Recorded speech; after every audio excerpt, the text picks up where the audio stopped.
Hello and welcome to another episode of the Underhive Lorekeepers podcast. As always, I am Spamuel, and I can't think of an amusing nickname for myself this episode, so I'm just going to call myself the Great One. To my right, as always, a man who once confused High Chaplain Grimaldus with Primarch of the Wordbearers Lorgar Aurelian because he kind of likes the cut of both their jibs. It's Nathan. How are you, buddy? I'm very well, Brucey. Sorry, Sam. How are you? Good to hear from you again. No one is going to understand that. I know. So, audience, Nathan and myself were having a conversation about a new co-worker I have. And, okay, sidebar story. So, I have a new co-worker. He's an apprentice. He's literally just started. And I was giving him a nickname. And his name is a completely regular human name. All right? So, naturally, I've nicknamed him Brucey. And he does not like this nickname. But you know what?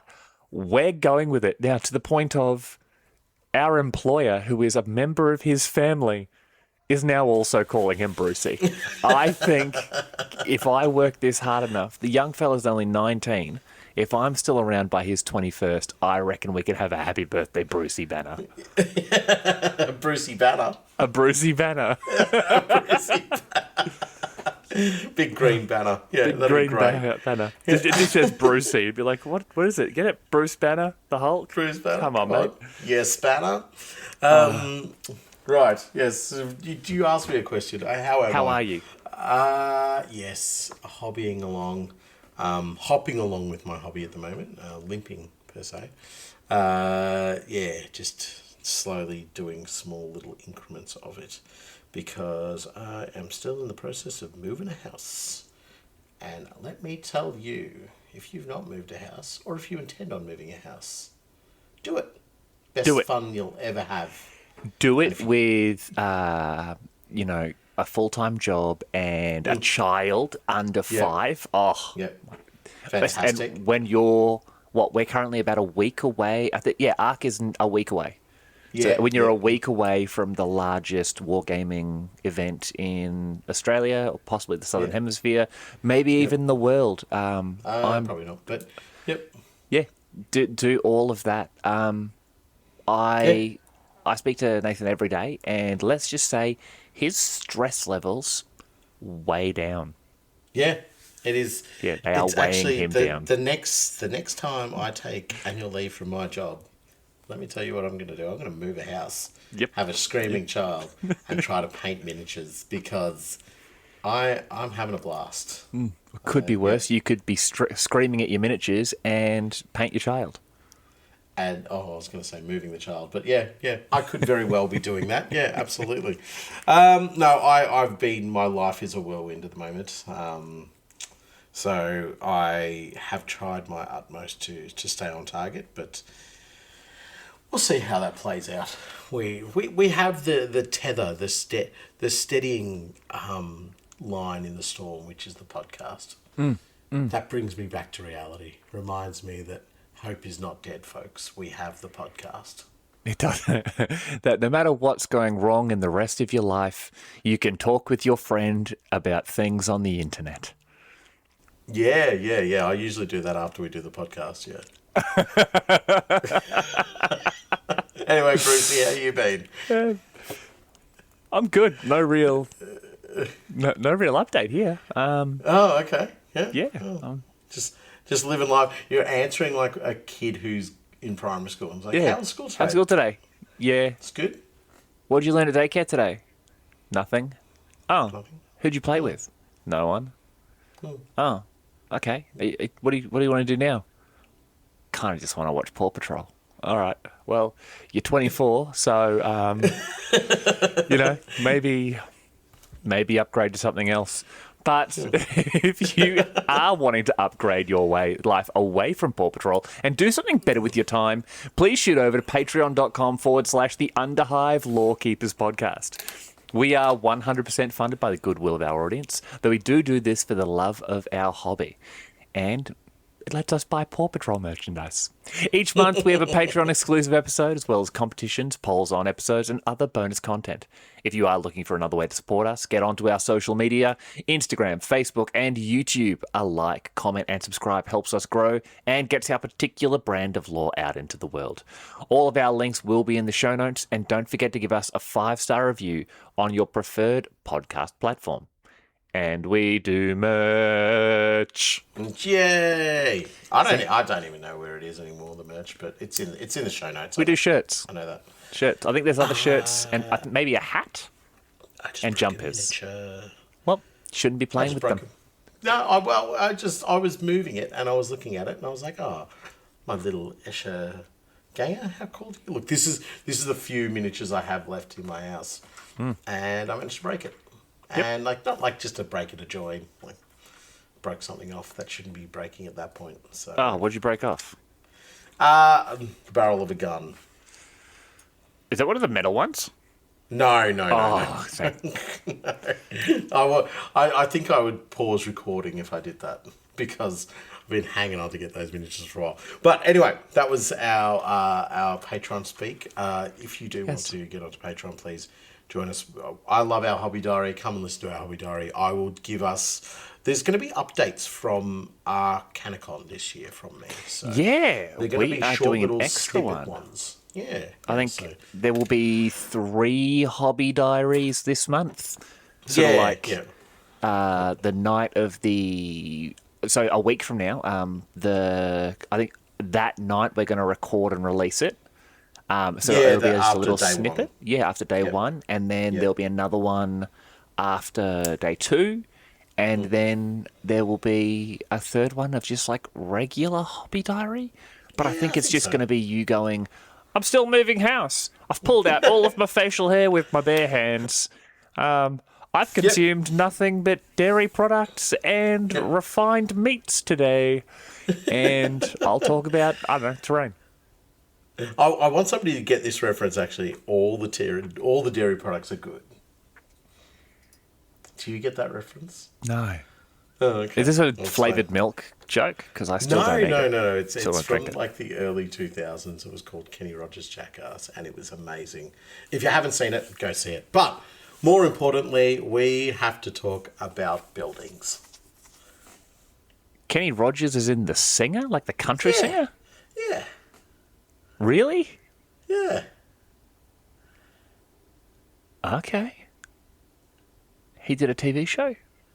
No, it was a Mad TV skit, and somebody pretended to be Kenny Rogers. Anyway, as I say, we need to talk about buildings. Yes, in fact, we're talking about very tall buildings. Today we are talking about the glorious gang of yesteryear, the Spire Hunters.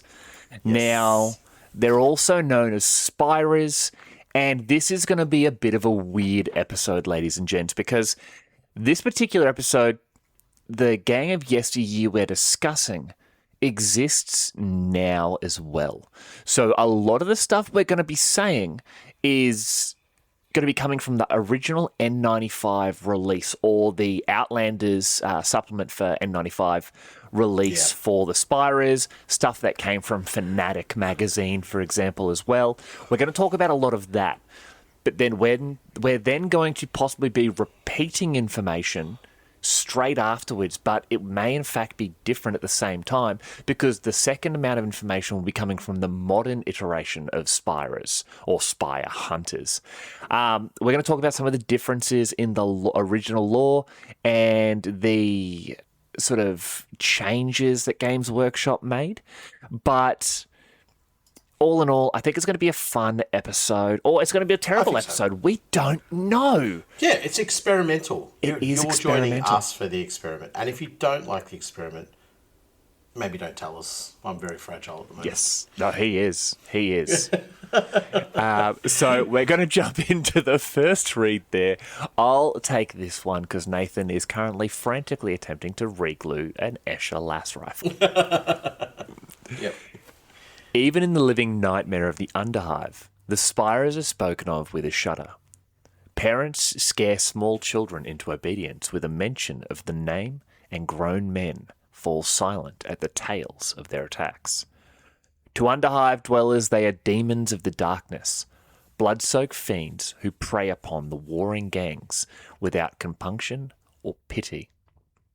These creatures are not devils or ghosts, as the Underhivers know all too well. They are the sons and daughters of the noble houses that rule Hive Primus, and the whole of Necromunda from the fastness of the Spire. These siblings of noble blood are cast down into purgatory to prove themselves tough and resourceful enough to take their place amid the ruling families. In a hive containing so many billions of souls, only the most dynamic and merciless individuals can expect to rule, or indeed, survive. Now, that is mostly from the original entry in the Outlanders rulebook about the Spyrers. So a lot of that part there is also repeated in the Book of Desolation. Yes. So, yeah. But before you say anything, that's what I remember of the Spyrers. You know what I mean? That's they were their fear incarnate. Do you know what absolutely. I mean? So for that to be repeated makes sense because that's the continuous theme of them. You know, it is about that absolute threat. They are the terror from above. They are the night haunters, each and every one of them. Yes, each and every one of them is effectively a hive version of the Night Haunter, except with better hygiene. Because I think he ate a lot of rats. Yeah, he definitely ate a lot of rats. Yeah, once you get a taste for them, you're in for it. You're done. Absolutely. So one of the big differences here from the Book of Desolation versus the Outlanders is this line here. In what I just read, it was they are the sons and daughters of the noble houses that rule Hive Primus and the whole of Necromunda from the fastness of the Spire. And in the Book of Desolation, it is they are the sons and daughters of the Imperial House that rules Hive Primus and the whole of Necromunda from the fastness of the Spire. When we went from N95 to N17, one of the biggest changes was that the Spyrers were no longer from all noble houses. They are, in fact, only from House Helmore. Now, just opinion-wise here, do you like that? Yes and no. Very Dark Angel-y of you. Yep, go on. It is. I'm currently, making Dark Angels. Not right now. But they actually did mention it in the Warhammer community article back in July of 2024 when they did release them. And let's have a look here. It specifically states that back in the day, they were the sons and daughters of all the noble houses, going downstairs, killing a whole mess of people, and basically coming and saying, I'm this super powerful individual who is now able to take my place as a leader of my household. One of the big changes that they mention is that they're obviously now only the scions of Lord Helmore. And to quote the article here, this gives them a stronger identity and explains how the house has remained in power for so long. The other houses have power, but they don't have legions of ex-Spyrers to call upon. The top leaders of the ruling houses are merciless killers, injured to death and suffering by the witnessing entire gangs killed around them, simply so they can bag one more gene stealer.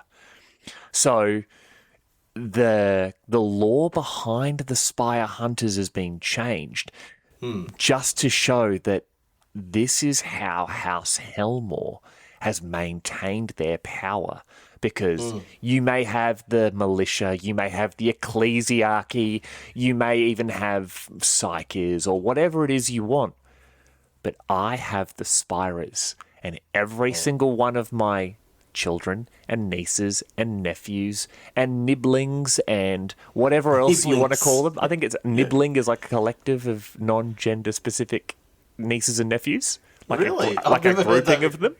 It's, to me, that's a very 40k word. Yeah, the nibblings. Yeah. It's Okay, what yeah. it's how grots eat a meal. It's with many nibblings.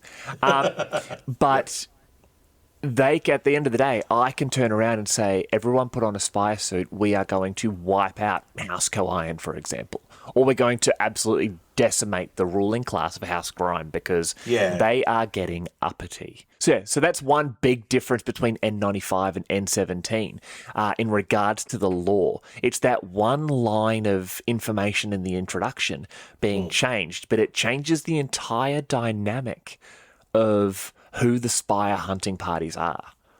I was thinking the same thing as well. So we're not necessarily talking about, can I mobilize these suits?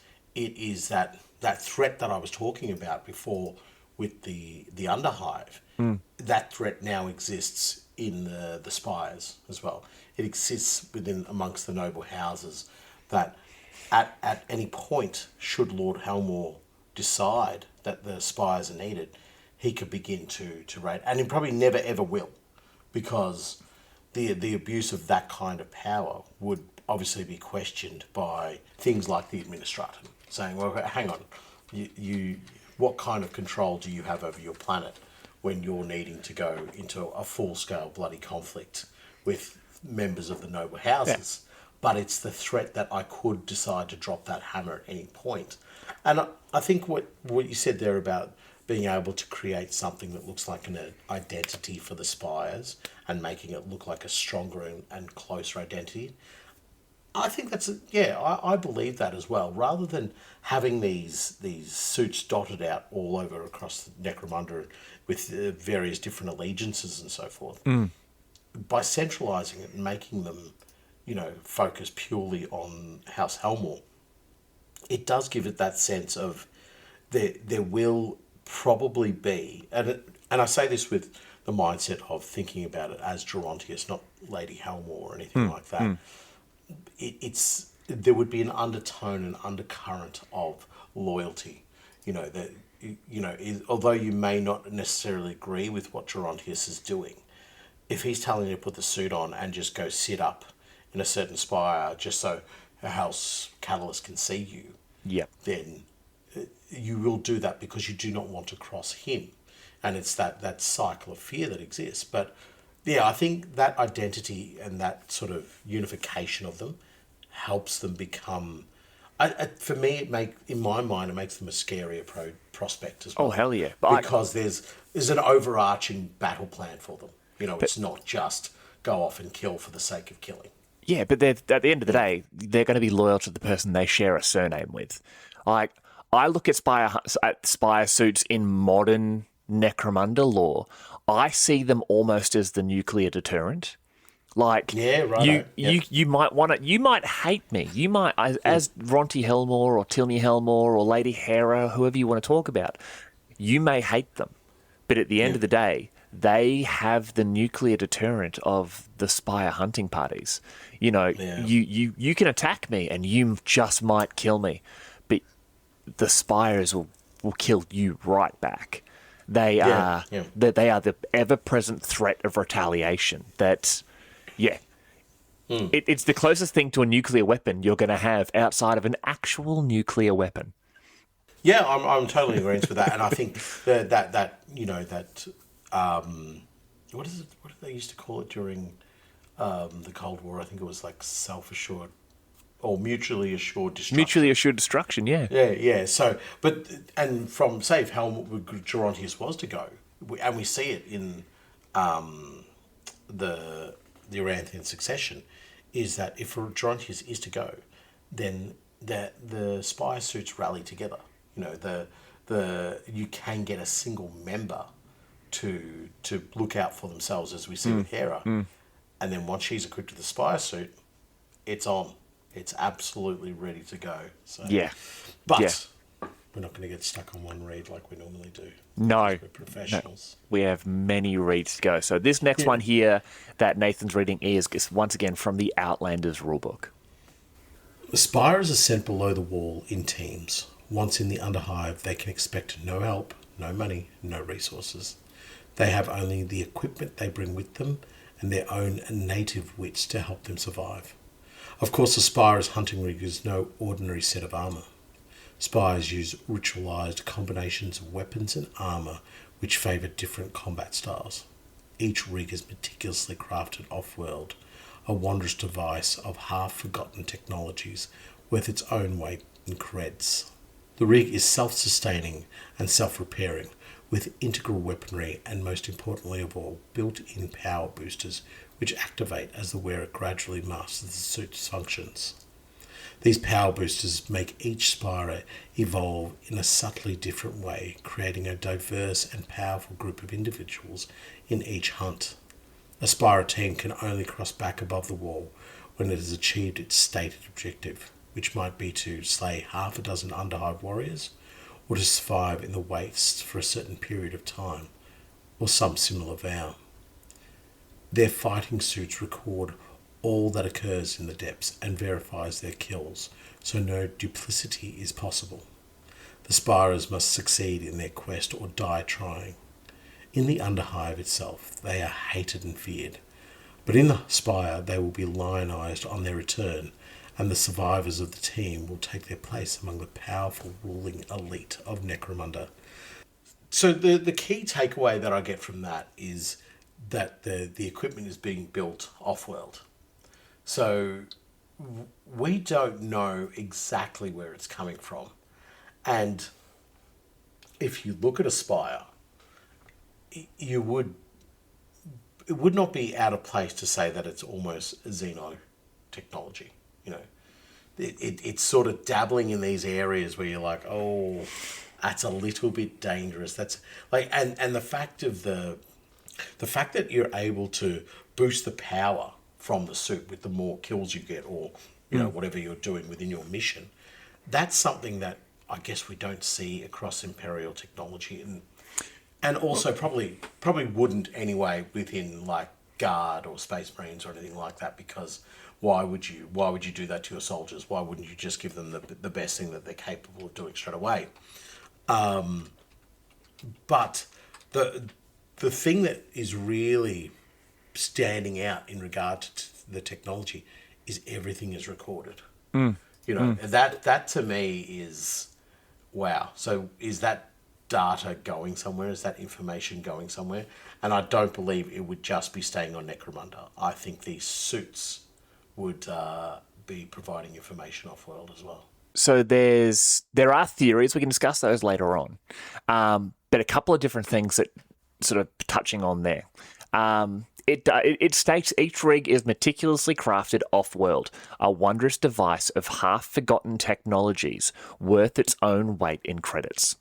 Theoretically, that could be simply technology from the Dark Age or the Golden Age of technology, maybe crafted on, a Forge world and a different system, for example.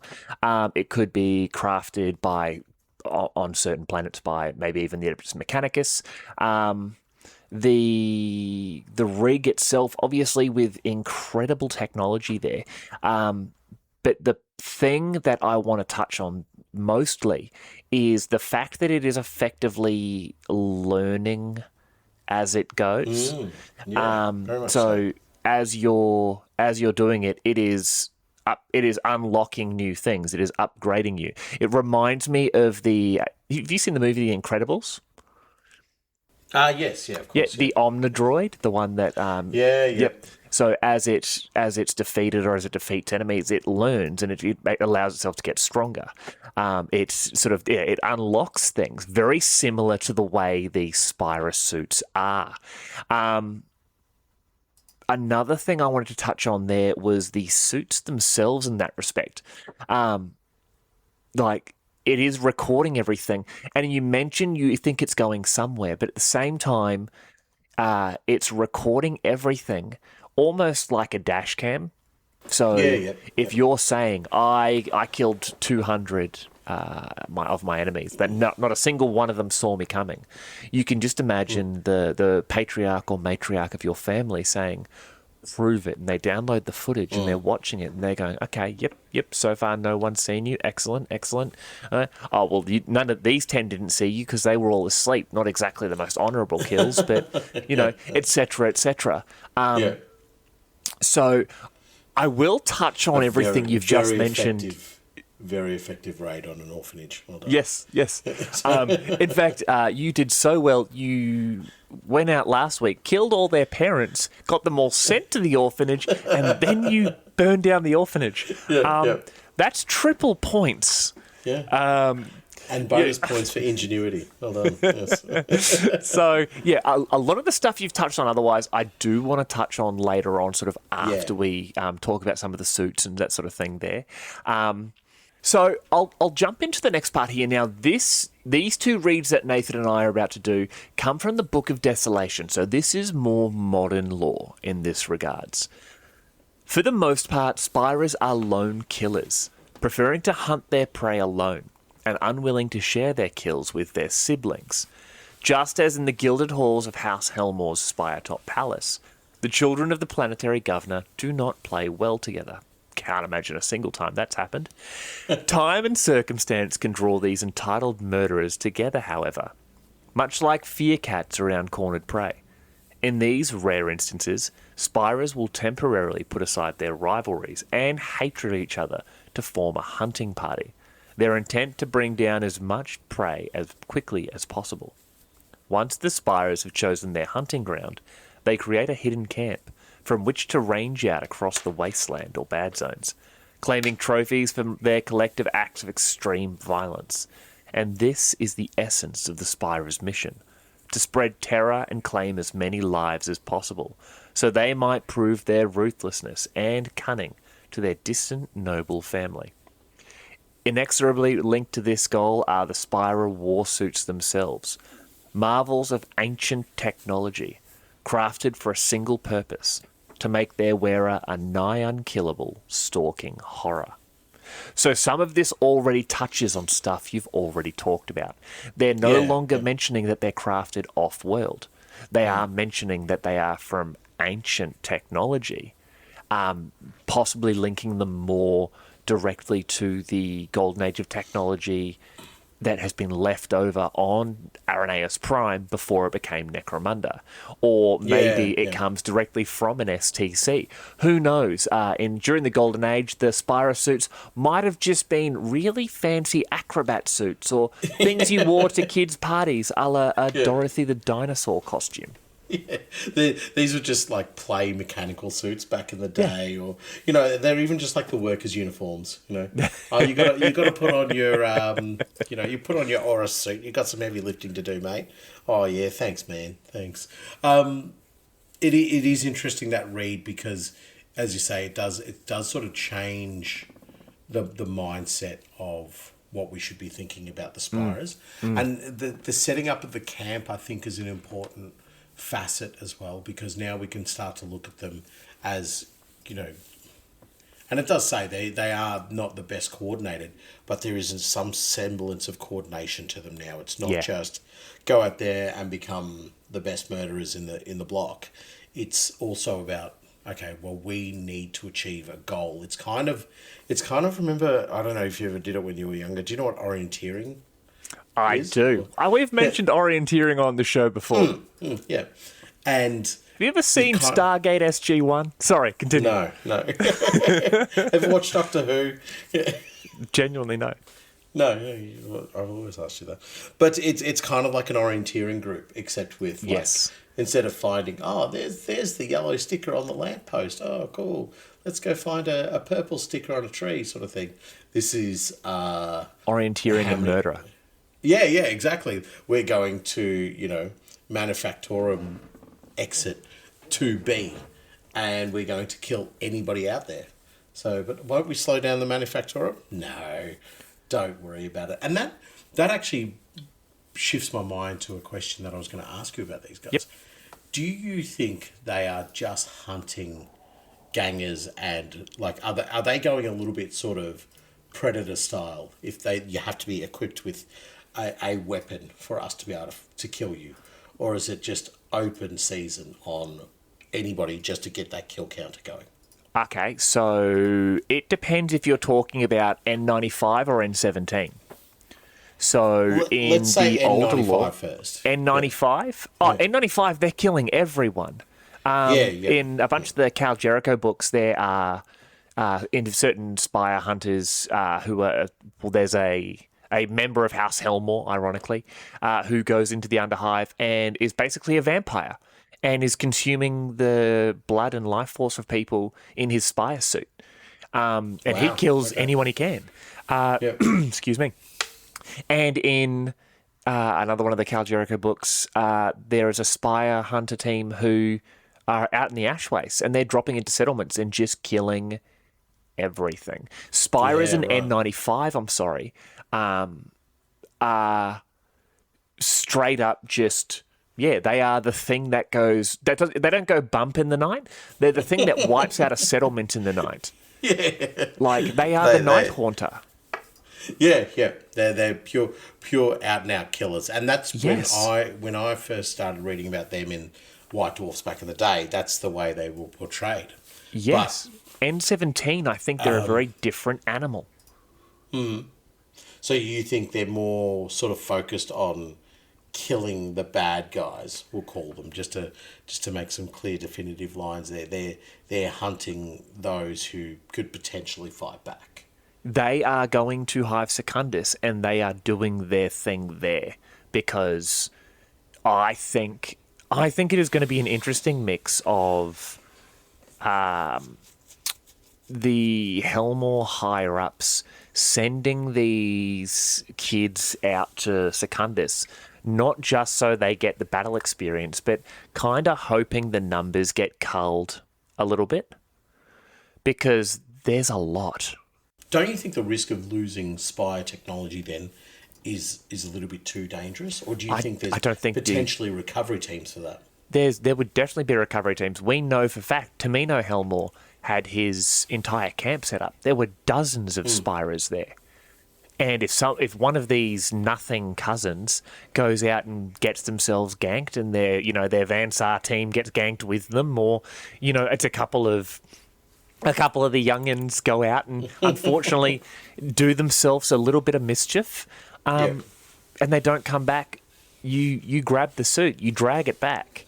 I can imagine that there'd be, Orrus Spyrers going there, basically hooking chains to their backs and dragging their family members back to the camp so the fleshy bits can be stripped out and the suits can be reused. See, I almost think that's like something they would give to specialist Palanite teams who... go in there and... Stop it. Gang idea. Gang idea, yeah. It's go in there and recover the suit because we're too busy killing. If they can send an Orrus suit, they go send it. But otherwise, it's like, we lost like a Yelds suit. Head in there, grab the right equipment, set up here. Basically, you would use subjugators with the huge shields and so forth. Ogrins just dragging the bodies back. There you go, an Ogren attached to the gang. Perfect. Who just drags them That's along. my gang idea, by the way. No, that's my...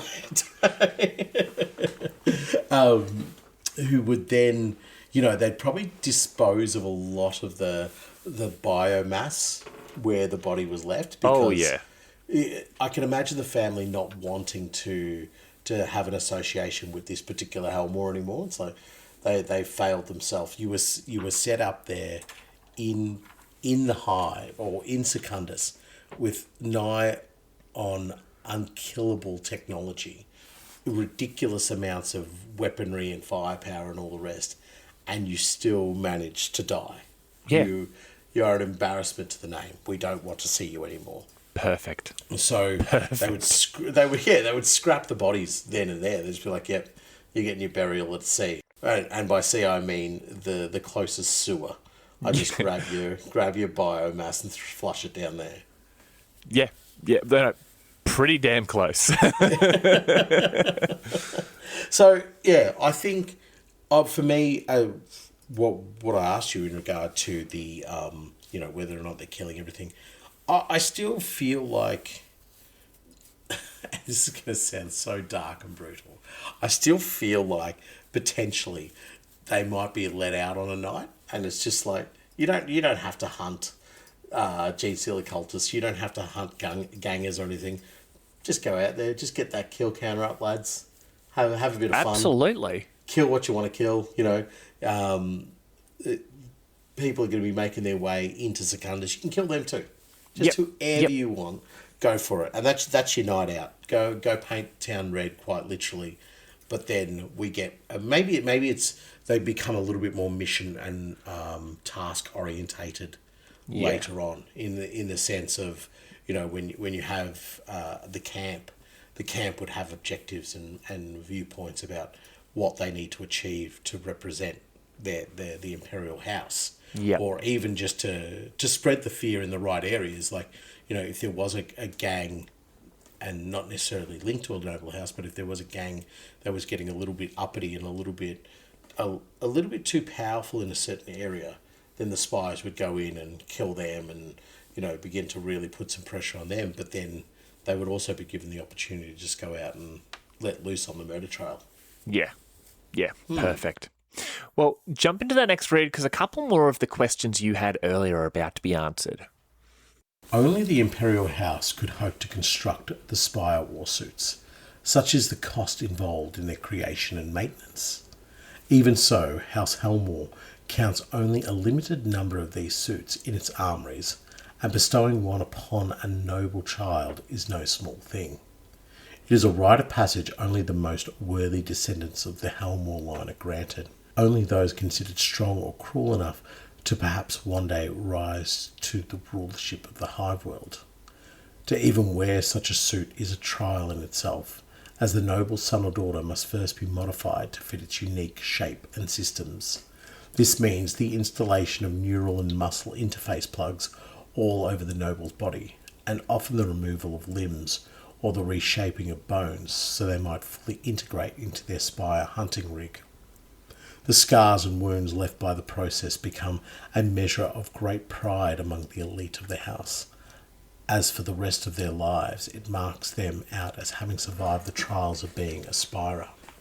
While a noble must be shaped to conform to the technology of the Spire warsuit, the suits themselves are also often bespoke creations fashioned by the most diabolical weaponsmiths of the Spire. Over the centuries, an array of suits have been created by House Helmore, many often unique in their uses and named after the powerful nobles who wore them. These rare hunting rigs are known to reject any but the one who they were created for, and have either been consigned to the armories of House Helmore or lost in the depths of the hive. In most recent times, 4 patterns of warsuit have come to define the Spyrer in the eyes of their foes. These patterns are still usually customised to the wearer, though unlike the more unusual creations of House Helmore incorporate well-established technologies and fighting styles. When I'm reading that, all I'm thinking of is suits of armour from like Yelds knights.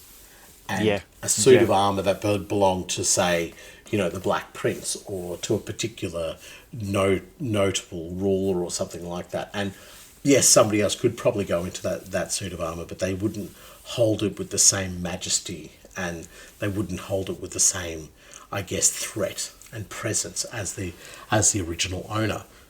But with the Spire suits, it's something beyond that as well. You can't even go into the suit of that former owner. And, it's conjuring up thoughts of... you see it all the time in samurai movies where the armor is on display and the weapons are displayed below the armor as well. That's the way I see this. Is this wonderfully bespoke Spire suit is on display, and it's not only used as a way to say this former person was a Spyrer, but this is the reason they are in this position of power. They are no fading petal. They are no, easily pushed aside member of House Helmore. They have done their trials, and not only could they kill you in a martial contest, but they have the grit and the focus to get where they need to get to be able to hold their own in these circumstances. And you can imagine if there was a negotiating room or something like that, that this suit would be on display, and like the old battle scars would be on there, and maybe the kill count is emblazoned upon a plaque or something. Just it sits right next to it, and it just shows that is my number. And if you're sitting down here to negotiate, understand that you negotiate not only with House Helmore and the Imperial House, but a natural born killer who's the owner of a Spire suit.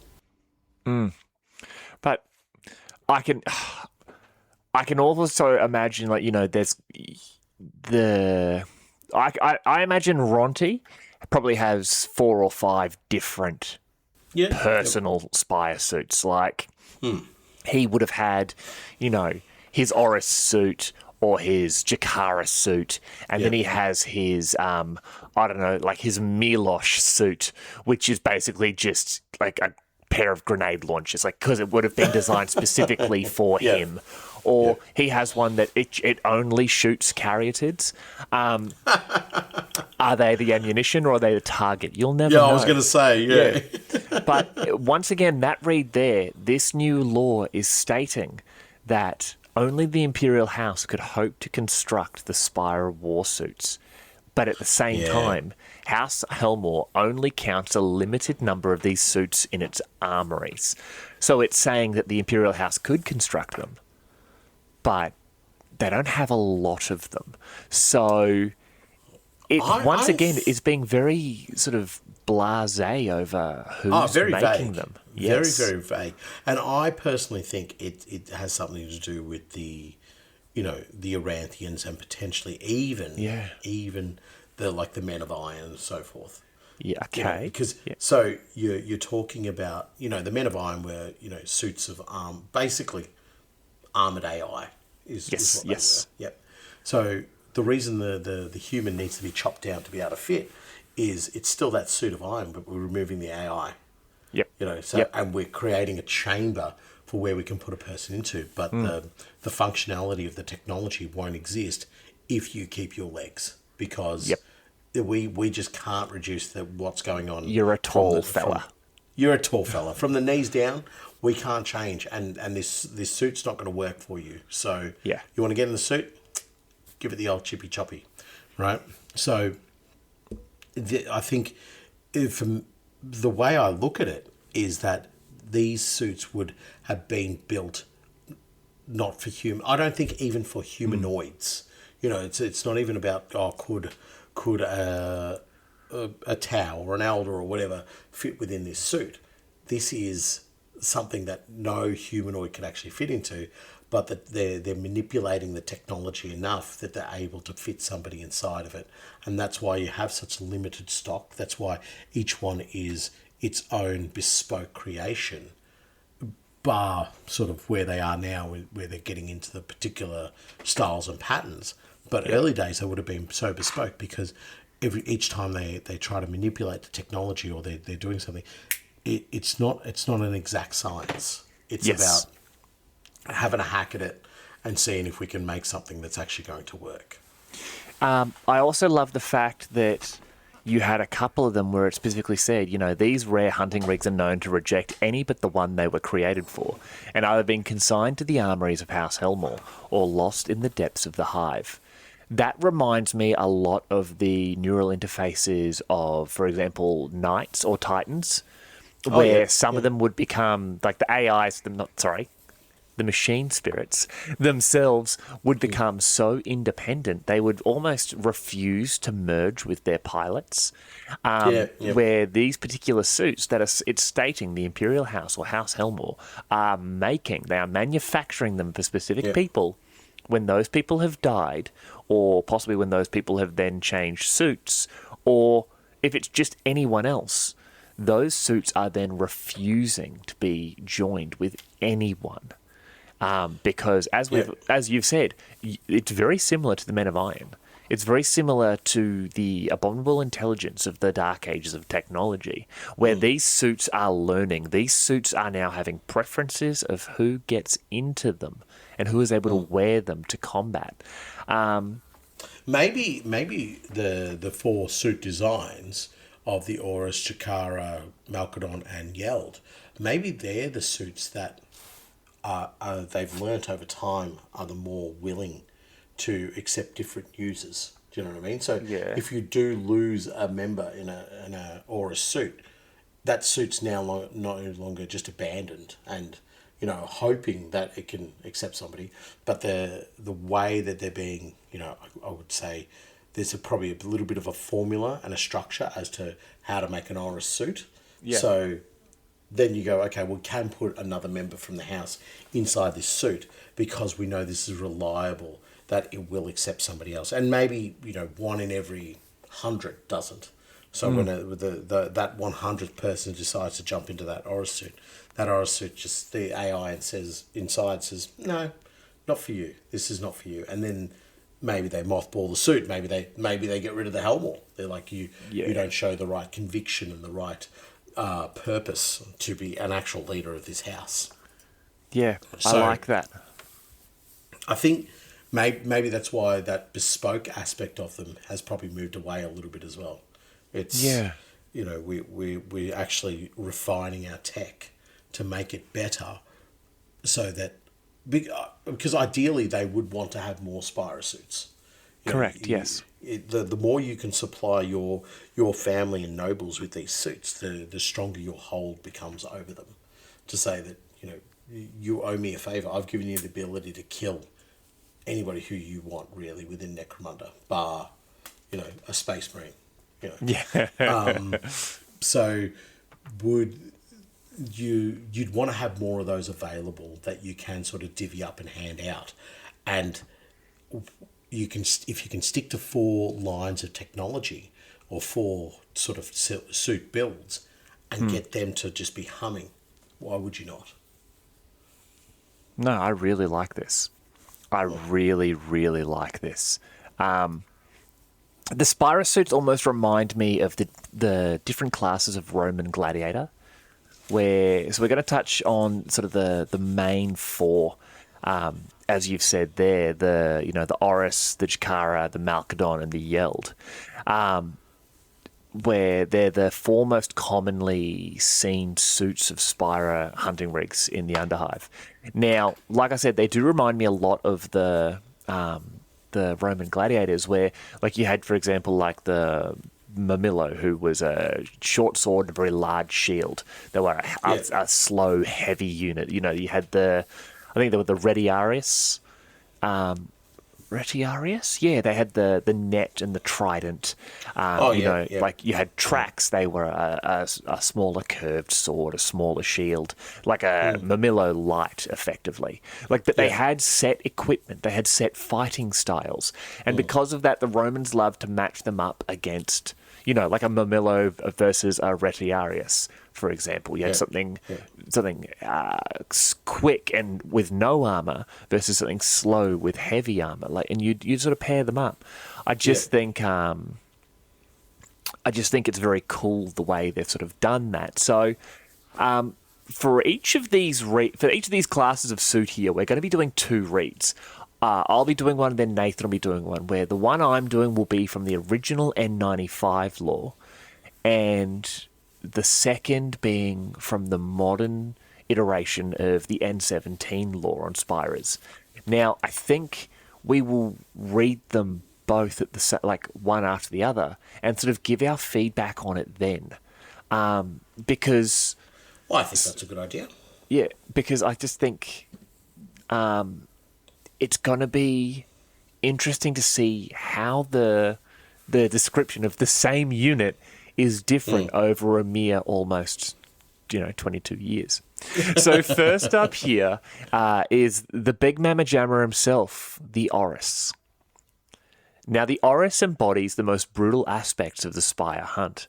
Its distinctly oversized, powered arms and hulking shoulders betray the Orrus's fearsome combat style, that of crushing and battering their opponents to a bloody pulp.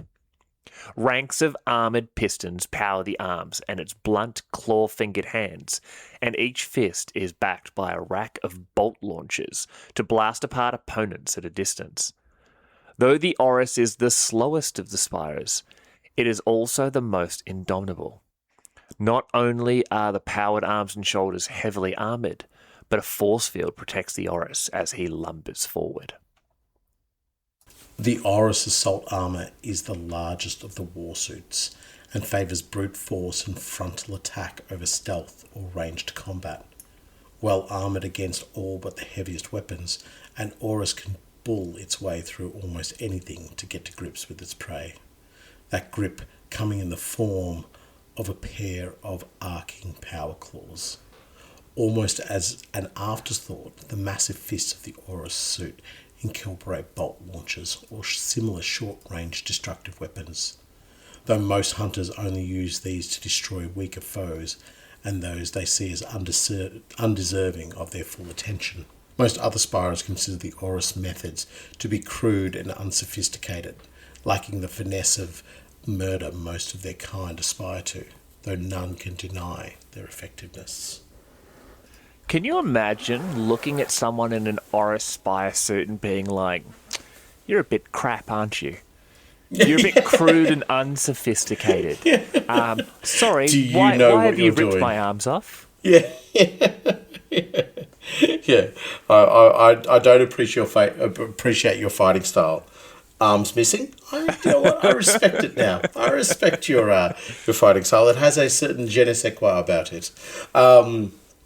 Yeah, look, I personally, I always like the Orrus as my, I sort of preferred favourite out of all the Spyrers, just because big smasher dasher type things, that's what I like.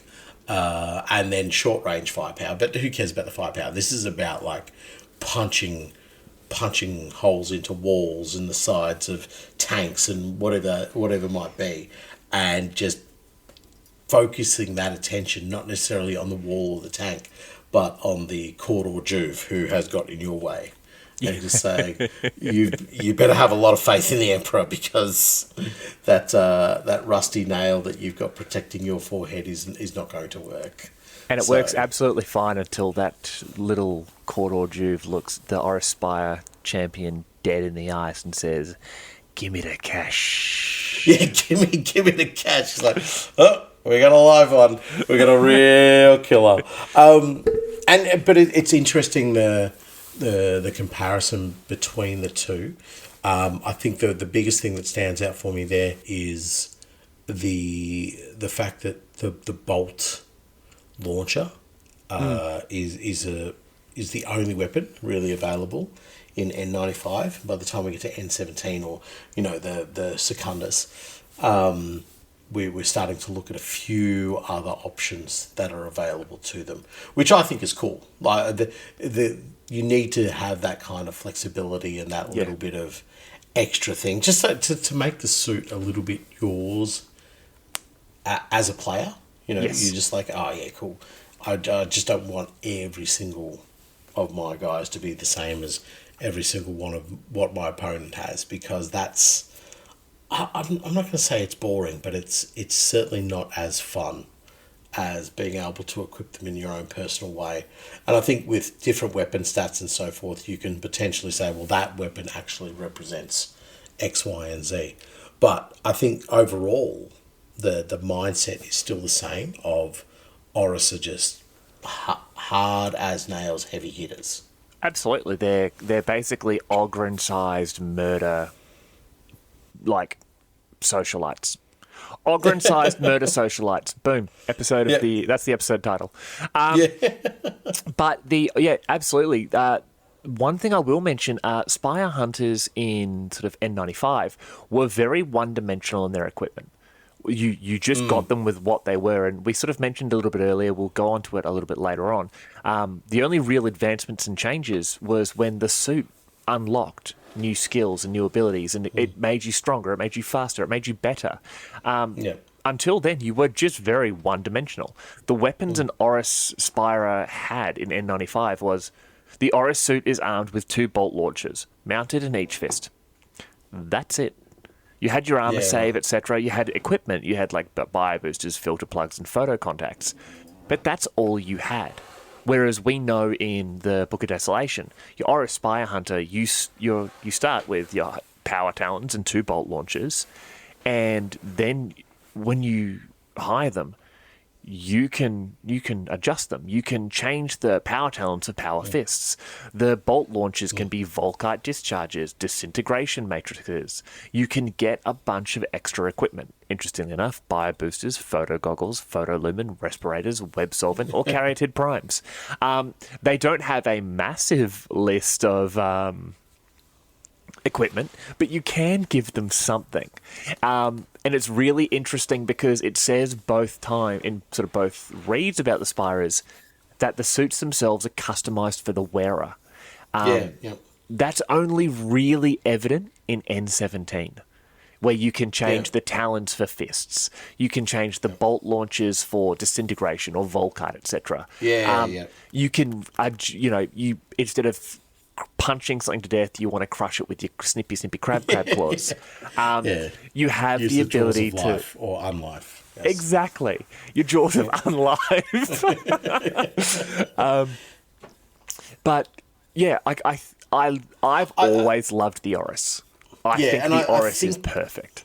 I think what you're saying with that, with N95, it was sort of let your imagination be the tool here. Yes, we're not going to necessarily provide more rules and so forth. But by the time we get to N17, I think it would be wildly out of place if they had just given them like 1 or 2 options. Because when you just look at the trading post in Necromunda and you look at the availability of weapons and so forth to other gangs, it would make them feel empty. It would make them feel devoid of character. So this exactly what I was saying before. This allows you to build that bespoke suit, even though it is one of the 4 main lines. It can still just be very much your own thing. But the Orrus for me is like the Leonardo of the Ninja Turtles. Yes, it's the leader. I can imagine an Orrus leader.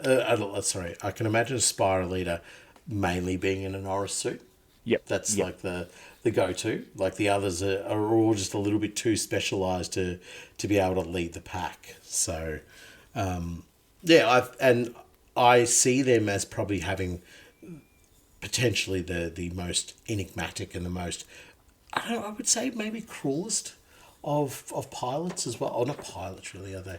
They're wearers. Yeah. Who of the suits, because they would be the one who would be the most ambitious. They're willing to charge at the forefront of the fire, and say, I will take the hits because I am and I will be the leader eventually within my matrix of the clan house. Within the Imperial House. In your D&D campaign, in my mind, the Orrus is the orc warrior in heavy plate, or in World of Warcraft, it's your warrior tank. It's the one up front who's, he walks into a room and just says, "All right, hi everyone." He goes, "What did you just say?" Them's fighting words, and he just charges. It's the Leroy Jenkins of the Spire Hunters. Orrus to me are a little bit, are probably the most terrifying in one aspect of when you're in the Underhive, when you are, in these cramped tunnels and air ducts and all that sort of stuff. You're already struggling for space, and this thing blocks the entire door. He or she are dragging their shoulders down these hallways. The sparks coming off the walls as their suit is scraping. Like, that is terrifying. And they don't care about you shooting them because they're heavily armored to take the damage. They are very... They're just soaking it up and as soon as they get to you, you're done. I love them. You've got me with that imagery of them in a hallway or the other side of a bulkhead or something. I really love that. I've got an Orrus Spire on my desk with the few remaining miniatures, and I just put it next to one of my Escher miniatures, and I'm just like, oh, You are mate, that big. is, yeah, you are massive. And if that was coming at you, and imagine completely pitch black, like the lights have gone, they've taken out the power, and you're seeing the few little glows from the suit, but the main thing you're seeing is the flares of sparks as the suit is scraping, just struggling to fit down this hallway. But you know it has enough movement to do the damage it needs to do, and you're just sitting there plugging away with your stub pistol, just like, come on, drop, like get me that lucky shot. But yeah, that imagery is wonderful and terrifying all at the same time. You could just see it. Oh, mate, that actually gives me a little bit of the jitters.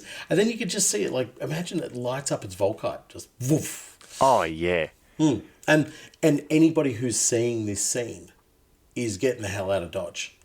They're just I don't have to outrun everyone. I just have to outrun the slowest. Yeah, and I think, if you were in the Underhive and you'd heard of a Space Marine, but you'd never really seen a Space Marine, and then you saw an Orrus suit, you'd be like, that's a Space Marine.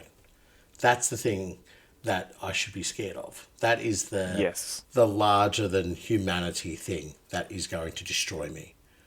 Yeah, I think very much so that a lot of Underhivers would be confused about what they're looking at when they see an Orrus suit. They may know of them, but I think they would also be sitting there going, well, it's a Space Marine, it's a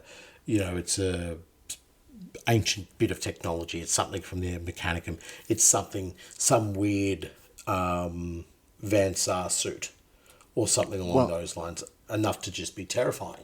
Yes.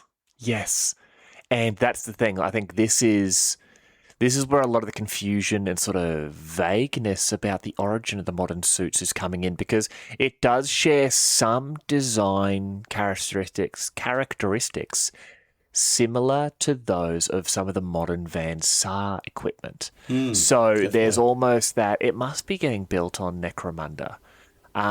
Because you kind of look like the Arachnoreg of the Vansar. If you put these next to each other, your average, techno dork isn't really going to know the difference. You're either way. A tech priest is going to walk in, make squeaky noises, and demand that you give it to them, and then obviously a bunch of Helmors are going to murder that person. But if it's the Vansar, the tech priest is going to make squeaky noises, and then a bunch of Vansar are going to murder that person. So it's very similar in that respect. But yes, I'm really glad we've started on the Orrus. I think the other thing as well is that, not only is the Orrus very Vansari, but when you go across the rest of the suits as well, like that connection and that link it's probably the most easiest to make with the Vansar. Oh, yeah. So there needs to be, I think that perhaps there is some form of Vansar building these suits, assisting with building these suits. That's what I'm thinking, because when you talk about that aesthetic, that's what I'm seeing as well now. And I think there would be some rogue AdMech doing this, because as you mentioned, that squealy little AdMech going, oh, I need, I want. They would be willing enough to step away from the machine god to just dabble in this kind of technology, to be like, I'm happy to say goodbye to Mars just so that I can play around with some stuff that I've never ever seen and would never ever see whilst within the service of the Mechanicum. Yeah. No, I love it. I love it. All right. So we're definitely both fans of the Orrus, I can say. Yeah. Yeah, beautiful. It's either Orrus or Russ. Or Russ. It's all Russ, yes. You're welcome. Well, next up here, we have the Jakara. Now, the Jakara weapons are the monosword and adamantium shield.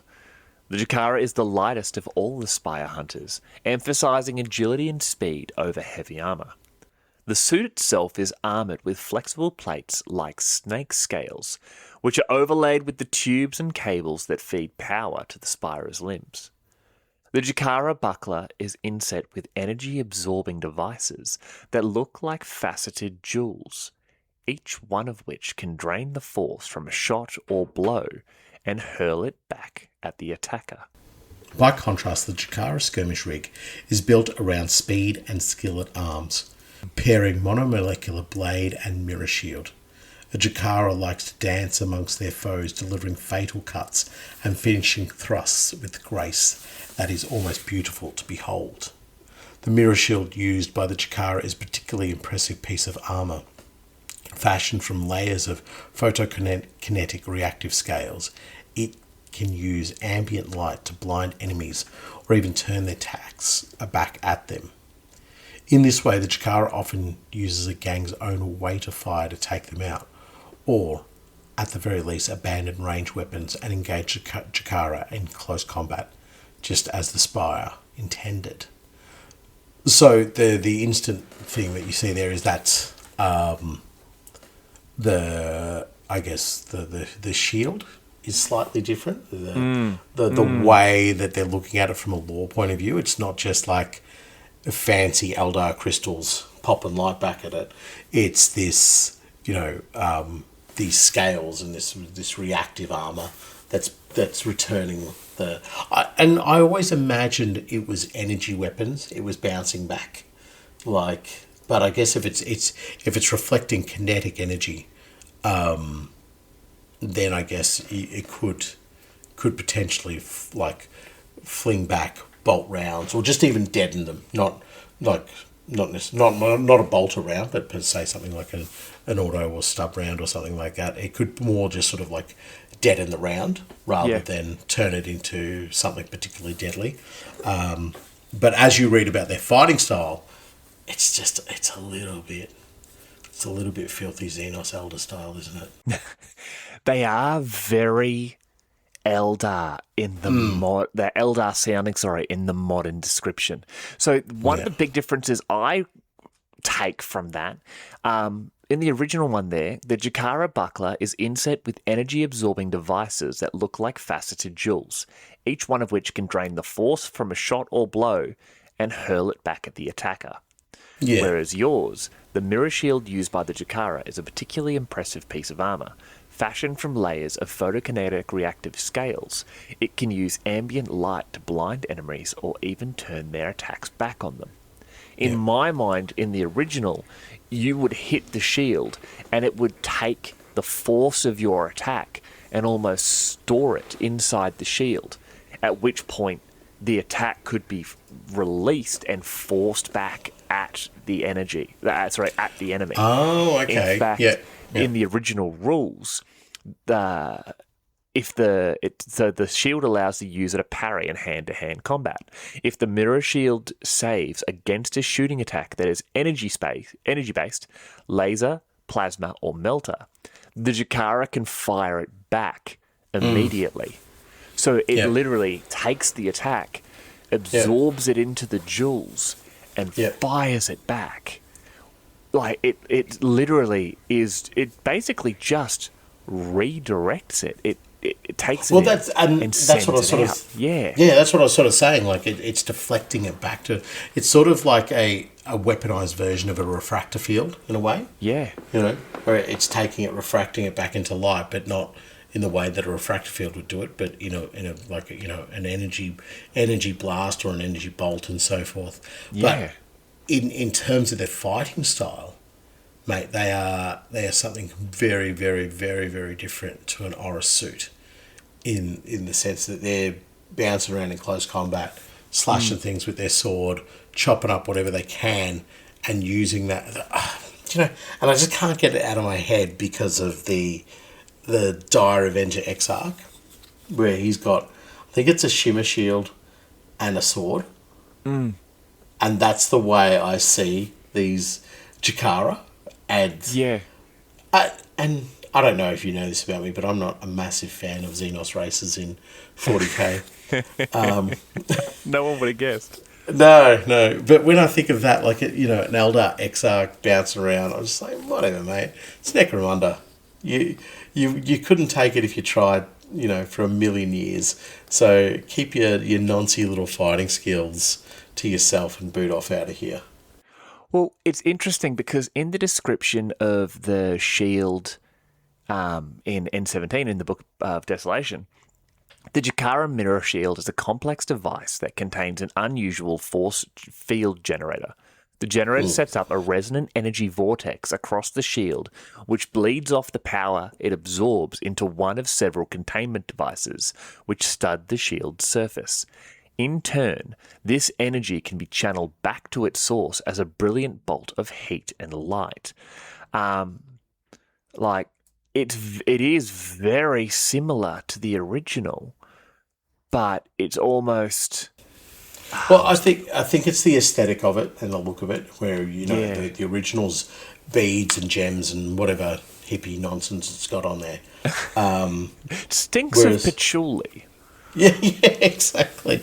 Whereas I think the reflective scales, and I think they've done that because of the same gripes that I have with it as well, is that the N17 version of the Chikara is very much more something you'd see within Imperial Worlds. Yeah, yeah. It still has that sort of, I guess, pseudo Eldar element to it, but it's definitely more akin to something you could see the Vansar doing.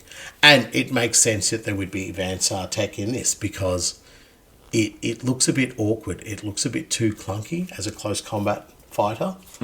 And the Vansar have no clue about close combat.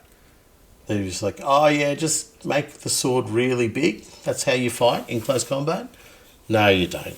You need to go have more special treatment from the STC. So, go lose that hair even quicker. Whereas, I guess it loses that. I don't know. The Orrus sort of looks like it'll be smashing through things, whereas the Chikara, I don't know. I'm not totally convinced I can see that thing bouncing around in combat. But the lore does say that it can do that. And the concept of that, where, that imagery you created before of the Orrus powering through a very cramped archway, I think the imagery you'd see of a Chikara is just a whirl of blade and just limbs flying out left, right and centre. It would be going absolutely to town. And it even says in the read there, the desire is to bring the enemy close. So if you can get that shimmer shield or mirror shield, I'm lost now as to which one it is. If you can get that, a shield, if you can get that shield down to a fine art in your usage of it, you become something impossible to fight because at close range, you're unmatchable, unbeatable. And if that shield is working for you, then the enemy has no choice but to either run from you or try to get close to be able to kill you. And then, obviously, they're in close range. The Chikara's in 7th heaven. Well, the mirror shield gives flash, which is the sort of attack back from that where it absorbs everything. It's used to blind your enemies. So it literally gives you the flash special rule. So right, which means like... so basically what it does is if a model's hit by a weapon with the flash trait, no wound roll is made. Instead, if the target is a fighter, they must make an initiative test. If they're a vehicle, they take a handling test. If their test is failed, they become subject to the blind condition.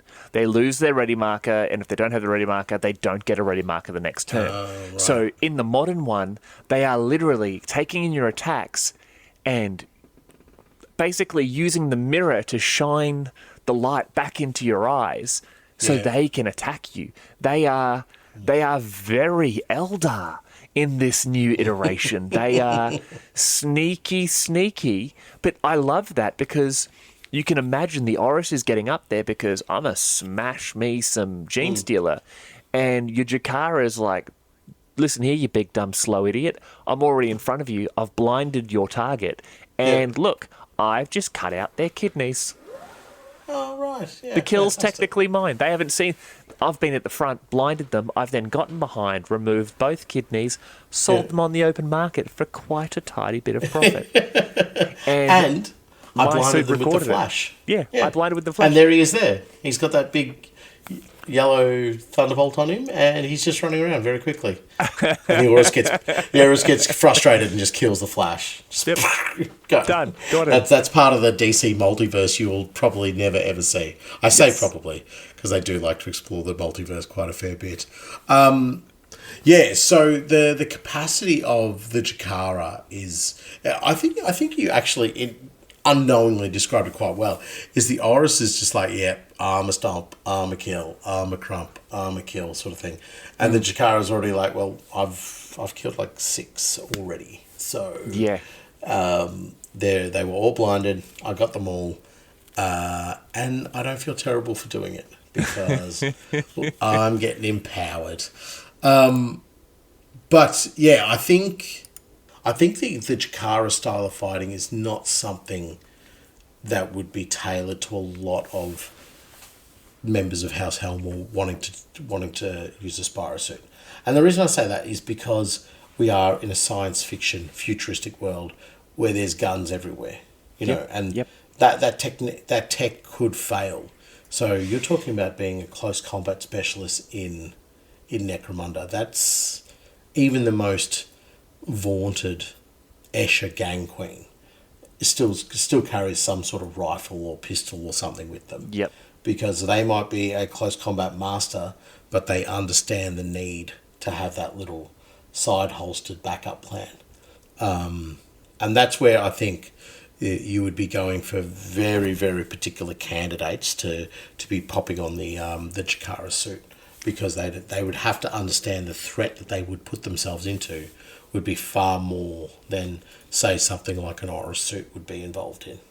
100%. I just think you're absolutely right. The type of fighting that a Jakara is bringing, it is up close and personal, but they are quick.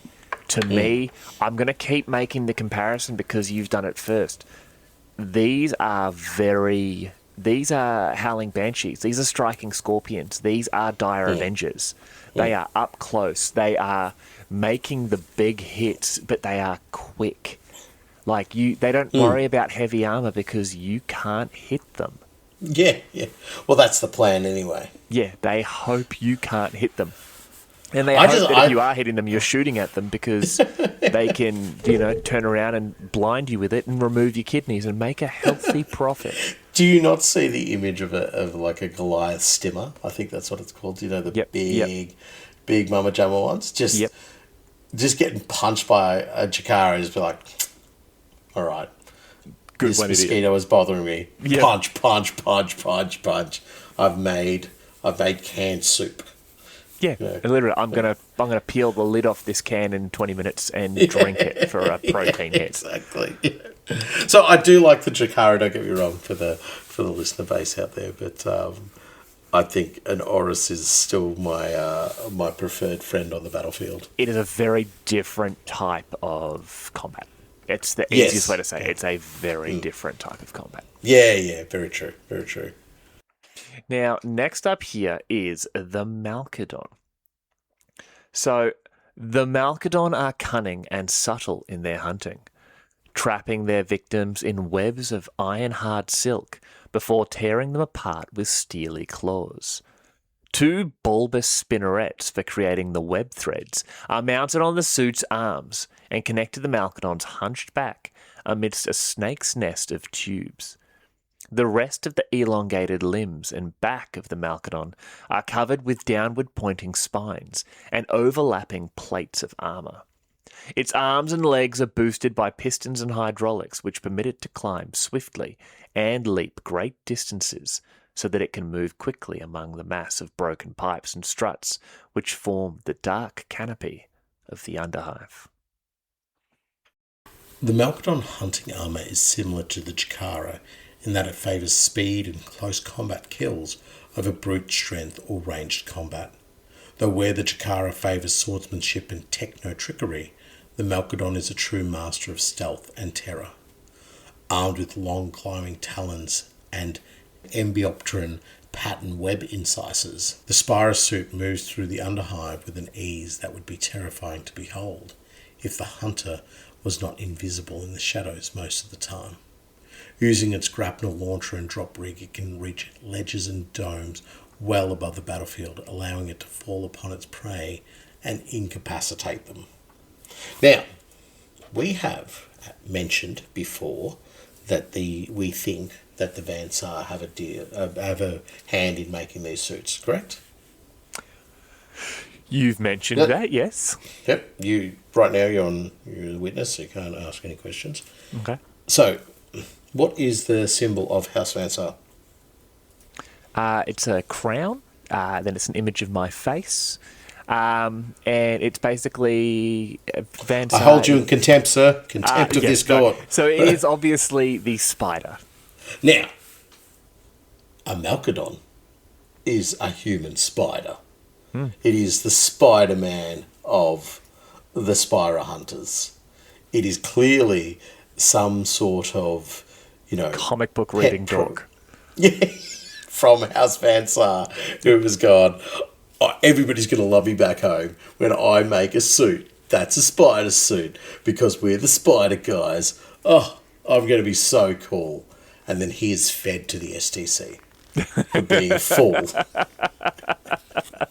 So it's clearly a spider. It's clearly just like... when we're talking about the same speed and skill and all that, this suit makes more sense to me than the Jakara. Really? This is why the way the Malkadon fights in the Underhive is... I'm like, yeah, exactly. That's what... Like, either you're an Orrus and you're just punching the 5 different colours out of everything in your way, or you're a Malkadon, sneaky, stabby, spidey, drop rig, back home, time for tea, bickies, done. But he can't pick up the bickies because he's got stupid claws. He picks up all the crumbs. Yeah. He spins a web around the coffee table and then allows it to liquefy and consumes it. Yeah, that's it. And they come back to their camp, they're like, the Malkadons got back here first. Yeah, bastards. Everything is covered in... Is it ectoplasm? I don't know, man. Just shut up and eat your starch. Yeah, I'm obviously I'm not touching anything. I'm just... Hopefully they just haven't been down to the dorms yet and covered everything in their special monofilament wire or whatever it is. I would love for one of them... stuck in a web again. Just leave him there. Just leave him there. Yeah. We are not calling you Shelob Helmore, okay? Just stop it. Oh, God. Another Lord of the Rings reference. It's interesting you say the Spider-Man thing there because in N17, in Book of Desolation, the Malkadon Spire Hunter is equipped, obviously, with the Malkadon hunting rig, but also a drop rig and a grapnel launcher. And then the paired web incisors and paired Malkadon slashing claws. So they are tooled up, but they are very Spider-Man.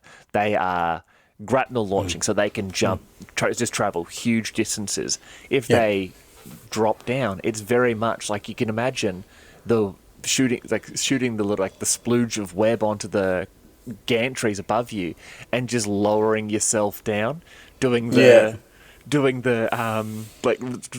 down to do the upside down kiss. You a little corridor Jew just like ferreting around in the scratch. Kiss me. I don't want to. I don't want to. Then you die. Crunch. Turns to the next corridor who just gives her a nice kiss on the cheek. It's like, you may live. And just then reverses back up. Like, didn't even want to kill anyone. Just wanted to, give the corridor a story that no one would believe. But then is trying to show people the kill cam footage. Look what I think. Everybody's just like, we don't, every Malkadon does that. So please, just nobody wants to see it. Every single one of you has seen those movies and you're all doing the same thing. You're obsessed. Remember when Frederick Helmore literally derailed that train just so he could do the scene from the second one where he stopped it by shooting? Like, that was our train. Like, we didn't have fresh recaf for a month and a half. Like, Yeah, exactly. no one likes him. Don't do it. It's just like, oh, I was gonna talk about old Uncle Ben Helmore. Get out. Get out. I'll only leave if you call me Toby Maguire Helmore. I'm not calling you that. I told you, get out. And then one of them gets infected with the Malstrain virus and he literally becomes Venom. Actually, this is very cool all of a sudden. Exactly. Yeah, that would be perfect. A Malcadon that would get infected by the virus. That is actually perfect. I love that. I could see it. I can actually see it. Yeah. So I think Malcadons are a lot. It's a weird way to describe it. I find Malcadons scarier than either the Orrus or the Jakara, because the Orrus is basically just, going back to superheroes, is the Juggernaut. He's smashing through walls. He's ripping open airlocks. He's coming at you. I see him more as who's the Aussie actor from Gladiator? I've forgotten his name. Russell Crowe. Russell Crowe. It's him and Tugger, just fighting all over there. Yeah, that would be his character's making name. movies, Tugger. making songs, and fighting around the world. Let's go, Tugger. Yeah. It's just a character that is forced to parade around with a boat around it. Yep. It's just So no, I agree. Yes, you have the Juggernaut. And then you have the Jakara, which is like, I don't know, Black Widow or something. Well, I see the Jakara as almost your Deadpool jumping in and doing, it's quick. It drops down into in the middle of a gang of Orlocks. And this Jakara, she just goes to town. Like, she hamstrings, spins around in one go and hamstrings all of them. And is just like, no, come on, get up. Come on, get up. Oh, you can't. That's right. You're down on your knees in front of me where you belong. And is just, immediately just beheads 3 of them in one go. Yep. And it's just like, that was, and then, does the spin, does the pose, hits back a last blast with her shield. And it's just like, oh, I'm going to get you now. Whereas... that's still haven't impressed me. The Jakara is coming from anywhere, but the Malcadon literally is crawling up walls, is on the roof above you, and is lowering down slowly. The others will kill you. To me, the Malcadon is catching you and allowing your terror to grow. Yeah. Because it's a terror weapon. The Malcadon is a terror weapon. I see the Malcadon as capturing its prey and using them as bait, as webbing these gangers or these juves and saying, call out for help. Call to John. Yeah. Call out for help. And people will call out and they come and they're trying to cut the web off, and all of a sudden that little juve is like, no, it's behind you. It's behind you. Go. Yeah. And turn around. And it is, because it's like Shelob's Nest. There's about half a dozen of these Malcadons and they're all in there, and they're all lowering from the roof, or they're jumping from building to building. Like, they're terrifying. Oh, you could definitely see like a Night Lord taking notes. Just sitting there going, I wouldn't have done that. That's very clever.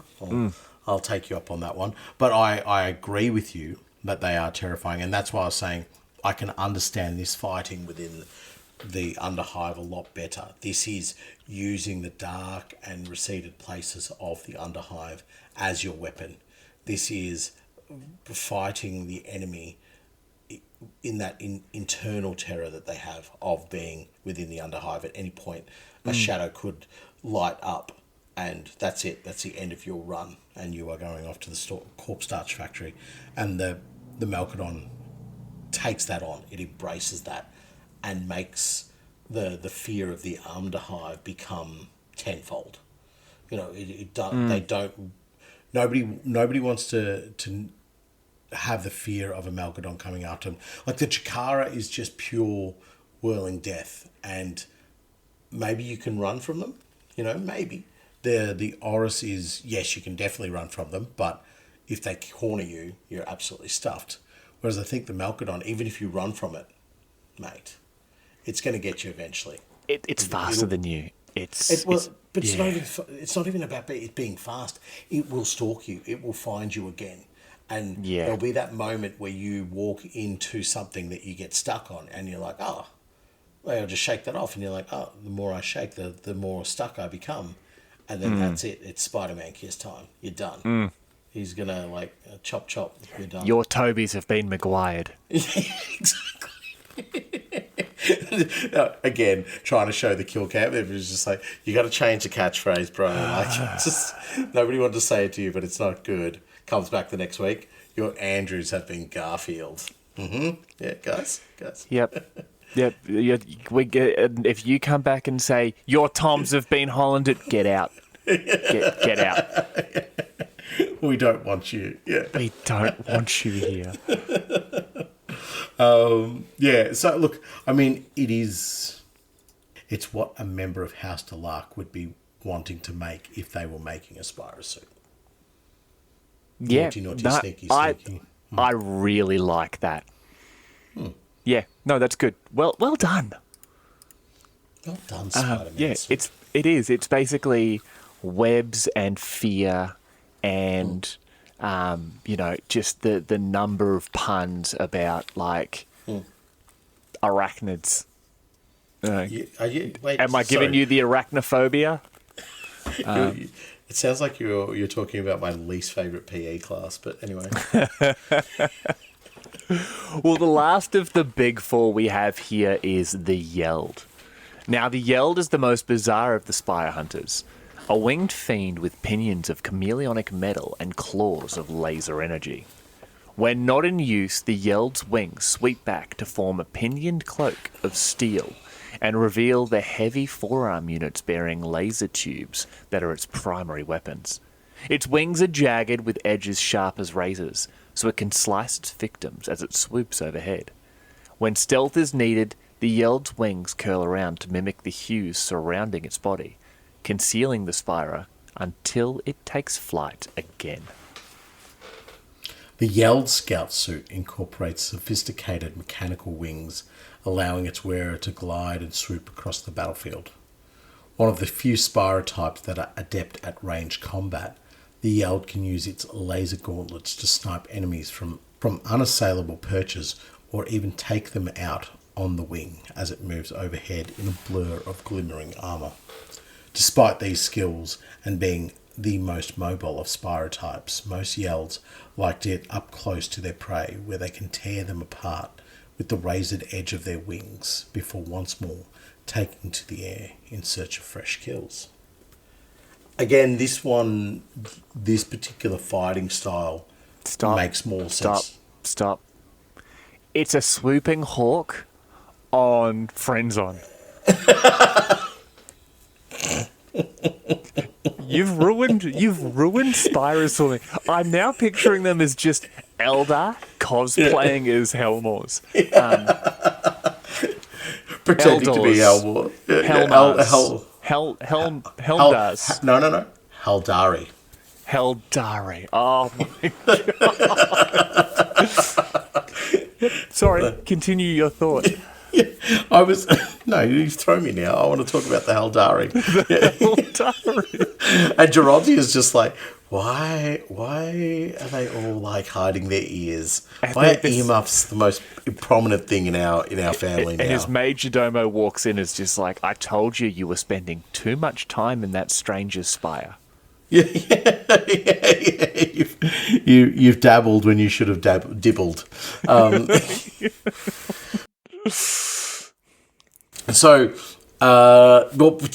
did throw me. What was I going to say? So again, this suit makes sense in terms of the fighting style for the Underhive, except for the wings. The wings. Really? Yeah. Because I don't know how my brain works, but it's silly. when I imagine them walking around and not using their wings, I see them as like eagles walking around. Not like, you know, when an eagle flies, it looks really majestic. You're like, oh, and then you see her walking around, and you're just like, yeah, a goofy looking thing, aren't you? Have you been somehow fermenting the seed you're supposed to be eating? Do they eat seed? I don't know. No, eagles are meat eaters.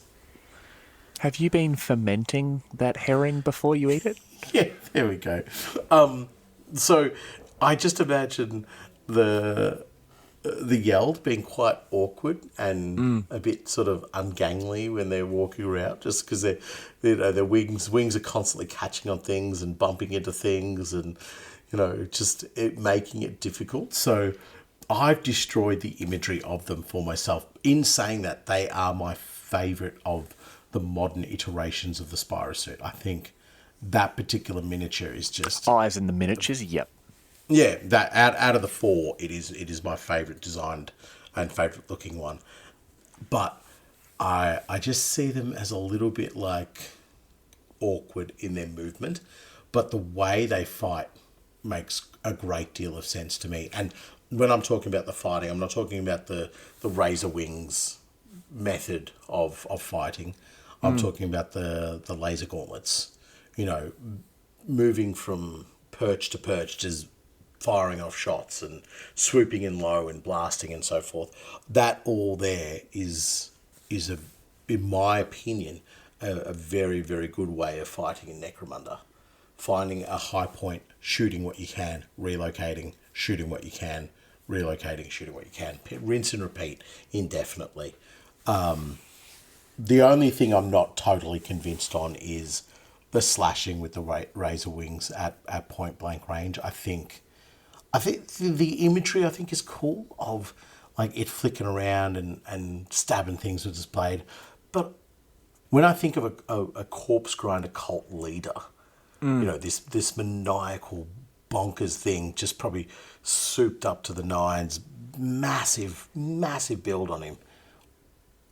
And you've got a little wing dancer flicking around. It's just going to be like, well, I'm going to grab your wing, I'm going to snap it off, and then I'm going to use that to beat you with. So that... Yep. That's the wing dance thing I struggle to see. I see the Jakara in its fighting style, jumping around, slicing, killing, making sushi out of things. But the Yeld, I can't see it. I can't...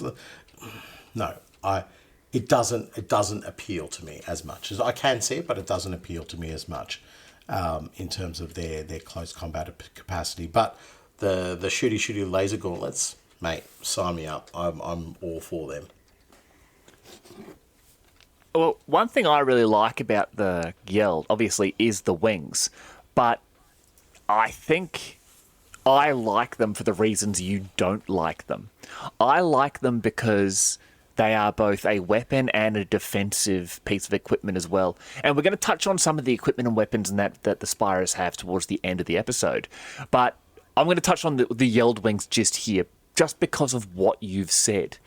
Now, made from hundreds of individual plates of metal connected together by microfiber bundles on an articulated frame, Yeld wings allow the wearer to guide gracefully down with effort and even gain height. During combat, a series of conductive filaments from the wearer's cortex allows the Yeld to attack with their razor-sharp edges and deflect enemy strikes away. A Spire equipped with Yeld wings ignores all terrain, may move freely between levels without restriction, and can never fall. They may not, however, ignore impassable terrain and may not end their movement with their brace overlapping the obstacle or another fighter space, blah, blah, blah. And we're going to touch on this a little bit later on, but as you level up with a Spire, your equipment gets better. And with the Yeld wings, when you get the first augmentation, your wings, a weapon that you have automatically, also gains the parry trait. If you increase that augmentation again, you increase your damage to each of those attacks with your wings to damage 2. And if you increase it a third time, you are not only damaging them and have parry, but you also gain the knockback trait. Oh yeah. So Okay. I like the wings for what they add. Not to mention when you look at the actual Yeld suit itself. So if your Yelled hunting rig with the wings gives you a 5+ armor save. But if you don't move, you get a sort of like a bonus that any range attacks targeting you suffer a -1 to hit modifier. Because it says in the read, like, if you don't move, the armor takes on the chameleonic properties, hiding the Yeld's position. Oh, do you know what? I'd forgotten about that. The chameleonic properties as well. Yeah, see, Okay. that's why Yeah. I like, because it says they fold them around them almost. Very similar to, like, Hawkman from the old DC, or Yeah, Eagle yeah. Man, or Timmy Yeah. Eagle, or whatever his name was. Like, they almost wraps down. Or Nemesis Enforcer from the Cobra and G.I. Joe movie. He has these big leathery wings. Yeah. But once again, I'm looking at the Yeld, and I'm seeing a swooping hawk, or I'm seeing a Drukhari Scourge when they've got the big bat wings. Like, Yep. honestly, that's my gang idea. I'm reimagining the Spyrers as Eldar, or just various Eldari. I'm so angry at you, and I'm going to rant at you about that when we do gang ideas at the end there. Now, those are the 4 sort of big ones there. Now, I'm going to go ahead and guess that your favorite of those 4 is the Orrus. Oh, sorry, lore-wise or background-wise is the Orrus. It makes sense. It makes more sense to me. In terms of, like, they all kind of have the same lore and background. But I would say the Orrus is my favourite, but the Malkadon in terms of the way it would operate within Necromunda is probably my favourite. But in terms of what makes sense to me and what suit would I chop my legs off to go into, it would be an Orrus suit. Yeah, yep, no, perfect. Perfect. Yeah. I agree 100%. If I had to make the sort of leg sacrifice and be like, well, I'm going to put on a suit, what's it going to be? It's going to be an Orrus. Like, Orrus is badass. My second, if I'm being honest, of the big 4, it's going to be the Yeld. I'd love to be a flappy lad.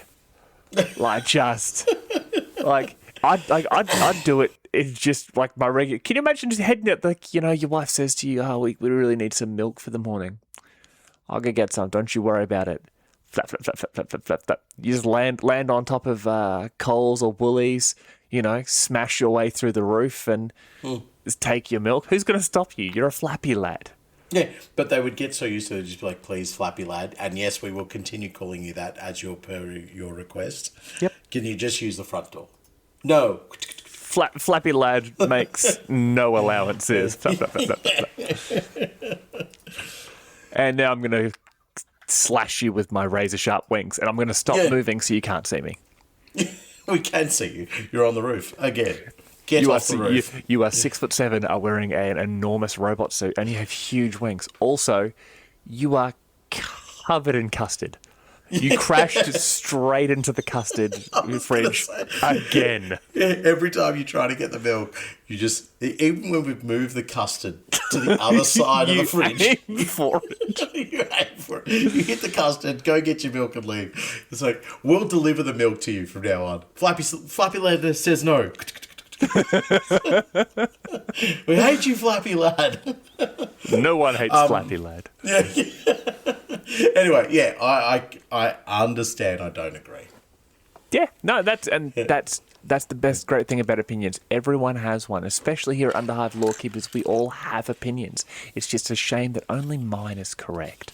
All right, so we've done the big 4. Now, let's jump into some of the sort of suits from the bygone era of N95. Now, these 2 here, although they exist in N95, they had rules back then, they don't exist anymore.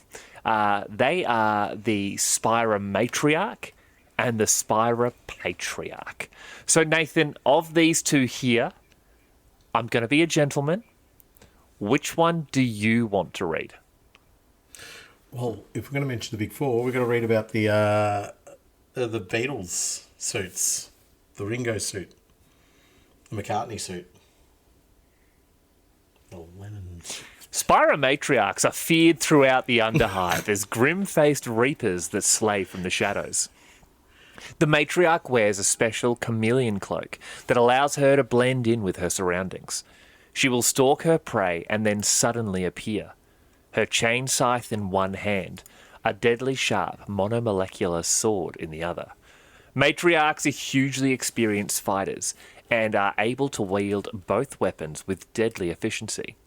Within moments, their prey will be dead, and the matriarch will disappear back into the shadows. Now, Nathan, you have ruined the Spyrers for me. Firstly, we mentioned the Spyre matriarchs way back when in, I think it was our Open the Armory's chain weapons episode. We talked about the chain scythe. We did. Yeah. But the Spire matriarchs, like, not really a Spyre, but anyway, continue. So, firstly, anyone who hasn't seen the model, if you're watching this on YouTube or on Spotify through a video, you would have seen the model of the matriarch popping up quite a bit. She is terrifying. She literally is almost this image of this old sort of wizened woman. She's wearing this mask that almost looks like stretched skin over a metal helmet, and she literally is almost the image of death. She's got this long cloak sort of clothing, like dress thing on with like this corset over the top of it. She's got these gloves that go all the way up to her armpits, and she's sort of got bare shoulders. But with the chain scythe, the skull motif, honestly, she's the epitome. She's the idea of what the mother-in-law from hell would be. Like, if your idea of hell was to be trapped in an eternity with just the worst mother-in-law ever, it would be the Spyre matriarch. Or my mother-in-law. We're not actually sure where that one's going. No, my mother-in-law is acceptable. I think she might have been the inspiration for it. Yes, but, yes. Yeah. Again, what this model brings to the Spyrers is, I can understand why it didn't make its way out of N95. Like, it's not the same aesthetic. From a lore point of view, it probably makes sense. Yep. But it doesn't actually, like, when you look at all the miniatures collated together, and you have, and this is just the N95 miniatures, you have the 4 variations of the suits, and then you have the matriarch and the patriarch, and you look at the matriarch and you're just like, it just doesn't fit in my opinion. But if you look at the older Spyre models, and then you look at the glow up they all got for N17, all right? Yeah. If the Specialist Games studio did even half the effort they gave to the new Spyrers for the Spyre matriarch, that model would be amazing. Like, genuinely, if you took what is Morgan Ra, take the new Morgan Ra model. No, hear me out. You have picked the worst model, because I love that is the only Phoenix Lord I own. No, hear me out.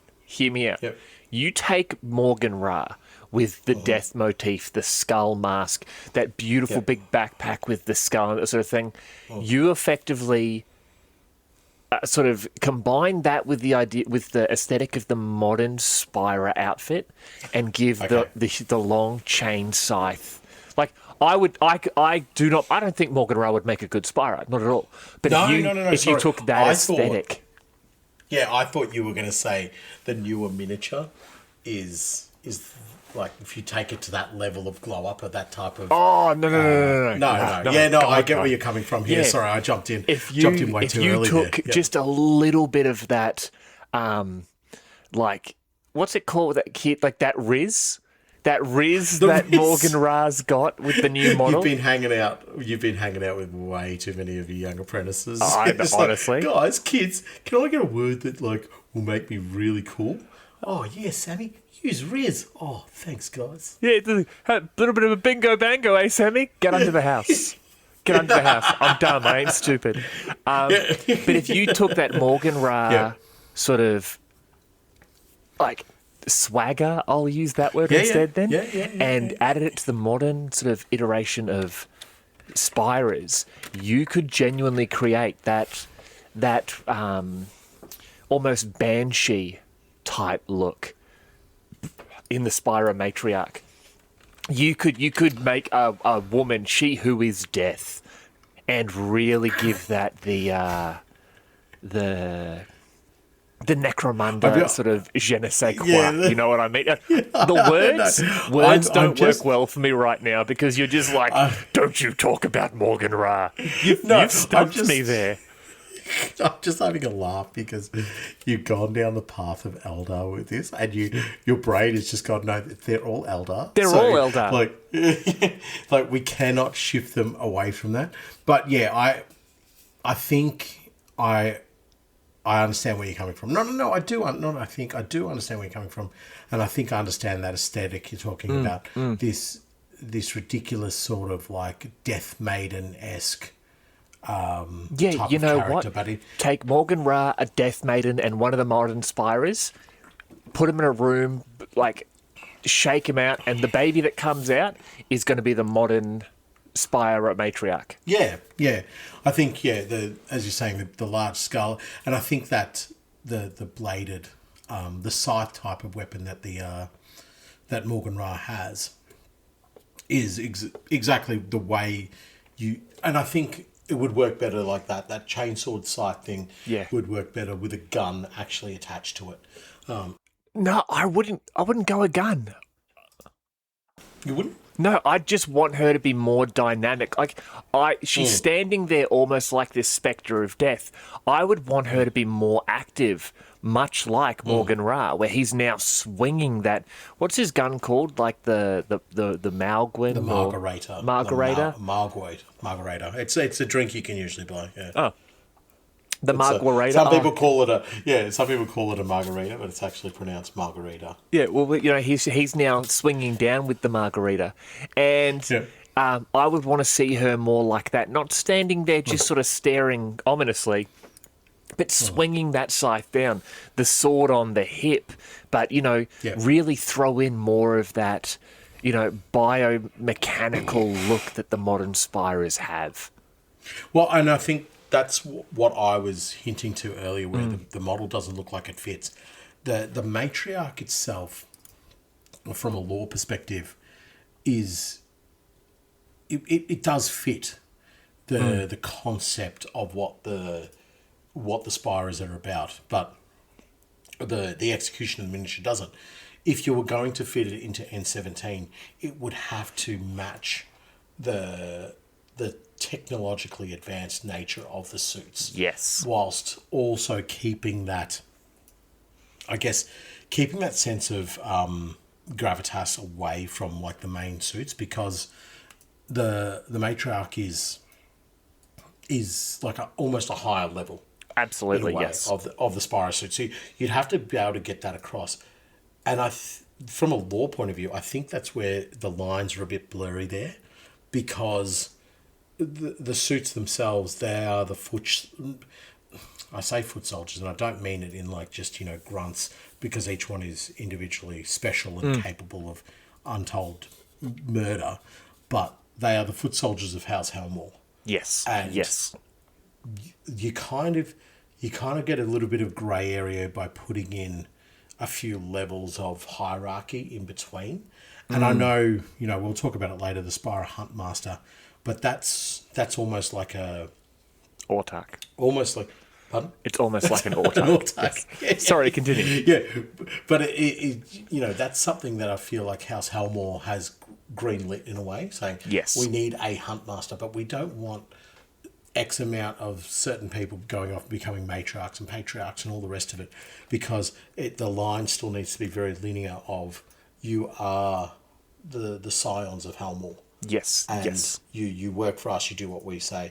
So you kind of almost don't want to have heroes. You don't want to have legends that exist outside of the realm of they were just doing their job. They can't be too special. So I think to balance the matriarch right from a lore point of view, you would have to have it almost as a Helmor who has decided just to keep the suit on and just continue killing and not necessarily go back into the towers or into the hives and say, I'm out here and I become the tip of the spear rather than just one of you four. And then from an aesthetic and model and miniature point of view, you would have to get that model looking very, very cool. I think the chain scythe is part of a selection of weaponry and not necessarily a primary thing, because the nature of the way that it fights as well is it does fight from the shadows, and Tobey Maguire sort of has that wrapped up a little bit already. Yeah. So you sort of need that. You need, again, from a lore point of view, you need just that slight variation on how the matriarch would be working. Oh, dude, I love that idea of no, like you merely adopted the suit. I was born into it, molded by it. Could I say it was the bane of you, matriarch? Yeah. Dead. Why are you talking like that? Exactly. Right. I'll go into the patriarch because I sort of have a similar view about the patriarch, but I will read about it all the same. Spire patriarchs.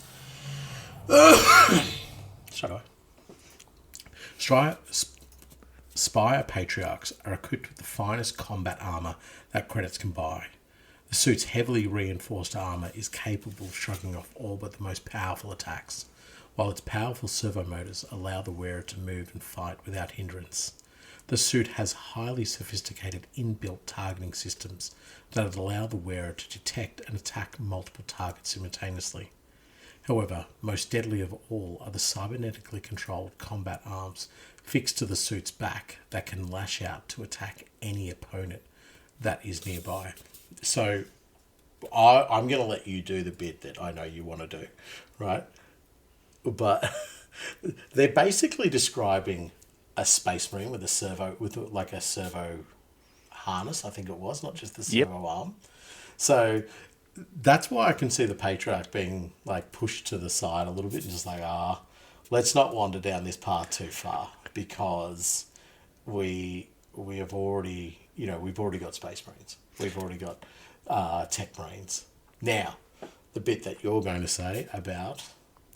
if you look at the model, one of the reasons I love him so much is because he looks like a fat, old version of Dr. Octopus, but in a murder suit. What you were going to say. I love the Spyre Patriarchs because he genuinely looks like a mixture of Spyre and Dr. Octopus and just insane tech priest, and you know what, you're absolutely right, space marine, tech marine, who's just like, what? I'm sorry, did you bring a pistol to a multi-melter fight? Snippy claw. Yeah. I really like your idea of where the matriarch has sort of said, I refuse to take off the suit. I'll become the embodiment of death within the hive. Like, I will be the thought of death that the people, these miserable maggot creatures who exist below us, when they think of death, when they think of defying the Imperial House, they will think of me and they will fear. Whereas this guy is coming in and just being like, snippy, shoot.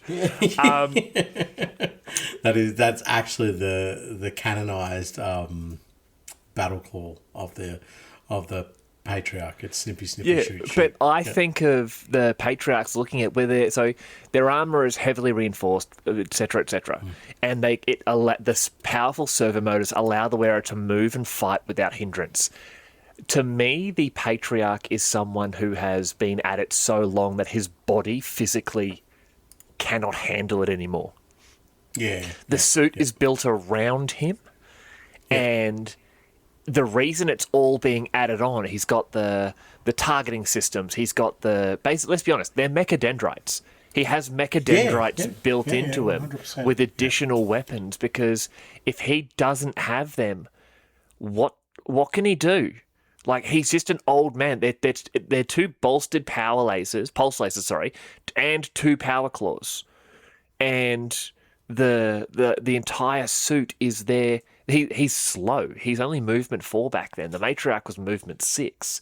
This is an old man. This is someone who is staying at this and is continuing to fight because he has nothing left for him back in the Spire. Whether that is, maybe he's the like the 7th son or something like that. Or he's the grandfather of someone who lost favor in the family. Or he just says, I cannot go back to life in the Spire. I can't go back to dinners and balls and just pretending about this nonsense. I don't care. I will dedicate my life to combat in the Underhive, whether that be against the scum, the maggots, or Spyrers who get in my way. This is my territory. My suit keeps me going, and if you come near me, I'll strip your suit of components to fix mine and leave your body as a warning to anyone who comes after me. That's cool. Also, snippy, snippy, claw, claw. Yeah, snippy, snippy, claw, claw. I'm very much down for that kind of mindset of the patriarch, of being, I'm here just to kill. And there's no glory, there's no honor attached to it. I just murder stuff because the name Helmore attached to me means nothing. Correct. Because there is zero advancement, zero hope. I probably can't even get the right meds to be able to, the rejuvenate treatments to continue on. Yeah. So I'm just going to become a crusty old man of the hive, just murdering and killing, and maybe by chance I could kill enough of the right people that my part of the Helmore lineage will get a level of respect again. Hell yes. Some sort of notoriety again. Not in the negative sense. But just quickly, the model I would use for this would be a homunculus from the Dark Eldar range. Oh, look at you go! Because you gotta mix it up. You gotta sprinkle in a little bit of that dirty dirt, you know. I think the homunculus would be the homunculus would be the patriarch, but for the matriarch, the matriarch, I would probably go maybe Jane Czar, because she's got that scythe sort of like spear weapon, and you could maybe say the monomolecular sword was sort of like that throwing star of hers. So I'm mixing it up a little bit. You're absolutely off tap. Look, I personally, I would love to see this miniature done up in the modern miniature style, because not only is the patriarch an older miniature, it was made at a time for Necromunda when Necromunda, I believe, was on the decline. It wasn't as well supported by the company. So, when you look at I think it was released in 2005. So, 2004, 2005, I believe these models were coming out. They were released in Fanatic magazine, issue 2. And it didn't have it didn't have that kind of incredible support that you see now for specialist games. This is more sort of like okay, look, we want to add something cool. We've got a cool lore idea. How do we do it? They do this miniature up, and no disrespect to the miniature designers of the time, but it's not even of the standard you'd expect from GW, even from 20 years ago. It's sort of a little bit... the technology and it's a little bit rougher. Yeah, the capability and technology has come so far, so quickly.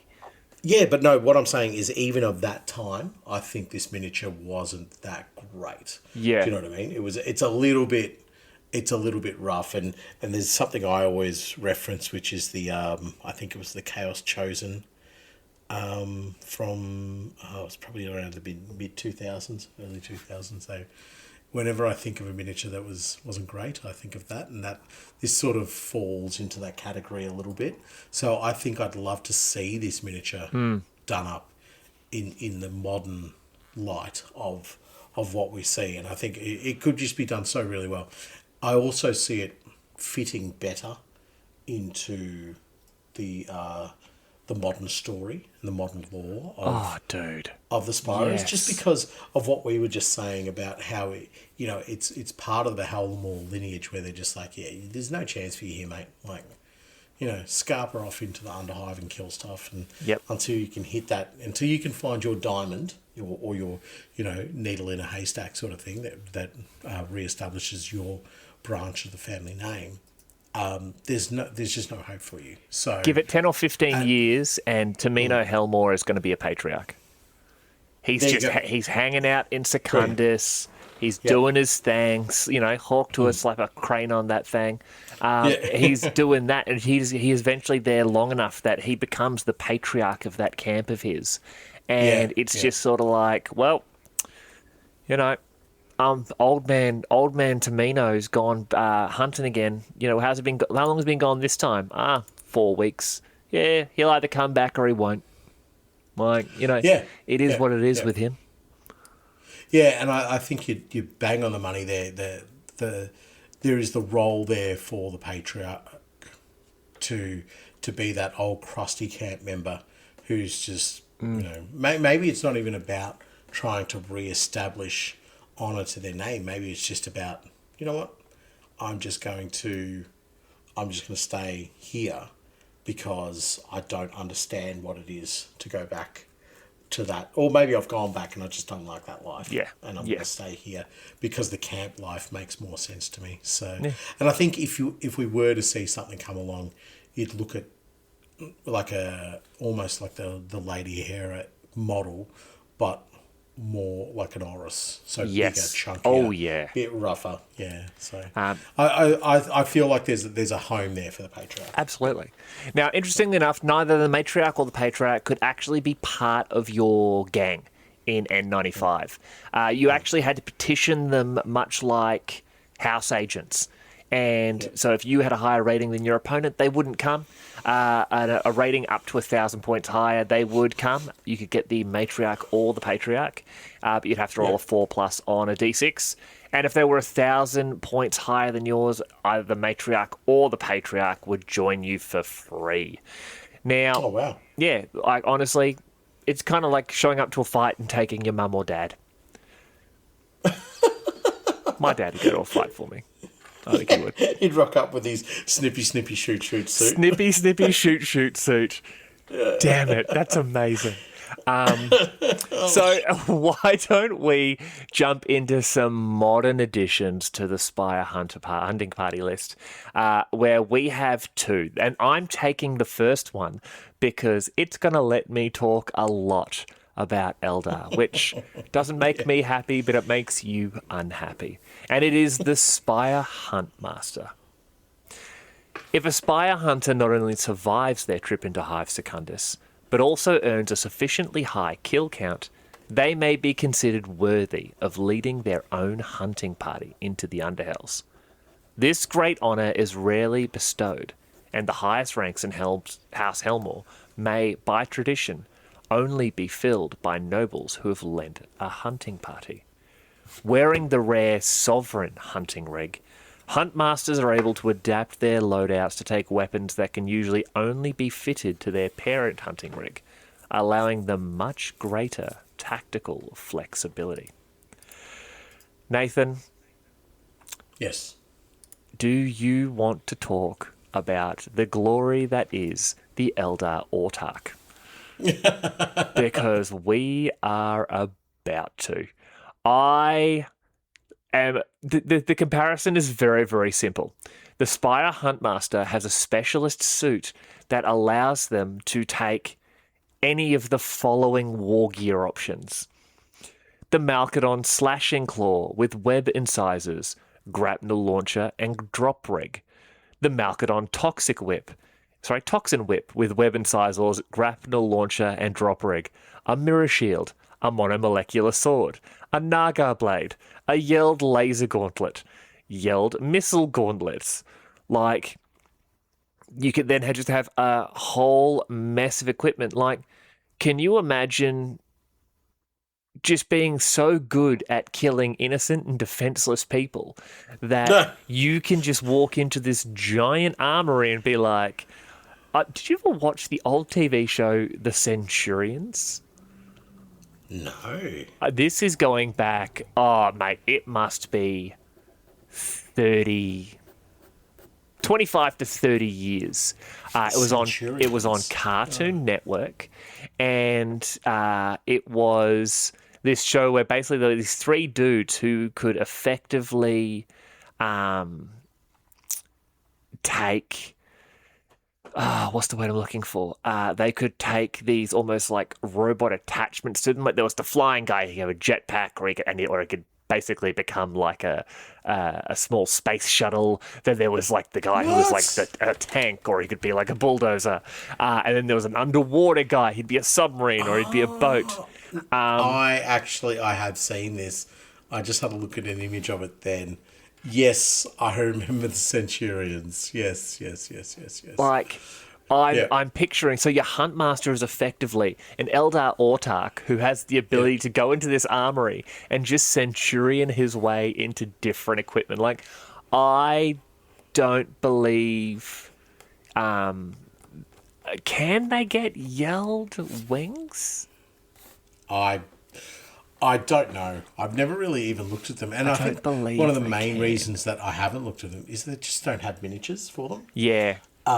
Which I also respect as well, because it's saying to the community, we don't need to spoon feed you this one. You want to make a Huntmaster, get yourself a box, have some fun with it, play around, create your particularly, crazy Helmore, and mess around with all the different weapon options and all the different pathways that you can take with it. This is this is a specialist game. Have some fun with it, and really butcher up a Malkadon or an Orrus and turn it into something cooler. Yeah, well, so they can't take Yeld wings. I'm literally looking at the Book of Desolation, and it specifically doesn't say they can take Yeld wings. So I think it is basically when you buy the Spire Hunting Party box, it's the light suits, right? So it's the Malkadon, the Yeld, the Jakara, and the I've completely forgotten number 4. No, number 3. Orrus. Yeah, the Orrus is number 4. The Orrus is a heavy suit. So it's those 3, the Jakara, the Yeld, and the Malkadon. So it effectively is a light suit. So it can take any of the equipment from those other light suits. Yeah. Because obviously Orrus, Ogren in a Spire suit, isn't necessarily going to be a Huntmaster. It's really just going to be a kill everything in my way. But that's one... a kind of hunting. It's a kind of hunting. It's nuke the whale so we can harvest the delicious krill. But I just think I think the Huntmaster is scary isn't the right word, but I just think it shows that Helmore has the ability to use these weapons repeatedly, where they've got these spires that they're sending back, either back into Secundus or into the Underhives or into the Wastes, and they've said, listen, you're good enough to take other murderers with you. We're going to make you sergeant of squad war crime and send you against the House Grime or against everyone in the Stranger's Spire, or to just wipe out that particular settlement in the Wastes that we just don't want to see anymore. Like, we need you to send a message. And I like them because you can really mix and match, like, take the mirror shield and the slashing claw with weapon sizes, grapnel launcher and drop rig. Like, that's going to be a fun mix. Or take 2 Naga blades. You do you, boo. Well, I think the thing that you see with the Spire Hunter is that it is a veteran who has been told. And you said it, you put it perfectly yourself, the autarch, it's a veteran of a particular standard who is capable of being a leader, who's also been told, fight how you want to fight now. Your methodology is up to you. It's not up to the type of suit you're using, you've got a little bit more freedom and a little bit more free reign. And this is where what we were talking about earlier, where you do have the 4 primary lines of suits that you go through. This is probably more your bespoke type option. Something that there's going to be a little bit more time, a little bit more care given to, a little bit more stuffing around with the technology. They're going to really dig in to find what they can do to make this more individualized. And you're not going to get many Spire hunters. You're not going to get very many hunt leaders. So this is something that they are going to be able to go, okay, well, let's really push the limits of what we can with this suit, because we know not only do we have an individual who knows how to survive and knows how to fight, is dedicated to the family name, but is not going to get our suit wrecked, is not going to lose this specialist bit of technology, who probably is going to survive quite a long time. So we have all good and justifiable reasons to really go hell for leather to make this a beautiful piece of technology, because we know it's going to last in service of Helmor for such a long time. Yeah. I also imagine that the hunt masters would have been sort of going, listen, I spent the entirety of last season as a Yeld. I got hundreds of kills. I am the absolute mamma jammer of Yelds. I'm going to be a Malkadon this year. And then a couple of years later, I've mastered the Malkadon suit. I'm going to be a Jakara this year. Yeah. And then, they've done the Orrus thing. And they love going back. I've hit my head. I think I need to... I've got some sort of neural damage. I would like to be an Orrus this year. I headbutted my way through that vault one time. And you know what? I'm pretty good with the whole Yeld thing. I couldn't get the wings to stop. But I'm just imagining that because they've gotten that experience, kind of like when I talked about gladiators, they've been that champion of the arena. They've tested different weapons. They've tested different methods of combat. And so that's why they've changed. And that's why they're able to go back and sort of pick and mix, not just delicious candies, but weapons of war. Because they're going to have the most fun and or be most effective with those. Yeah. 100%. And I think it's that freedom that you give to your top tier, to the ones that you know are going to be able to do it.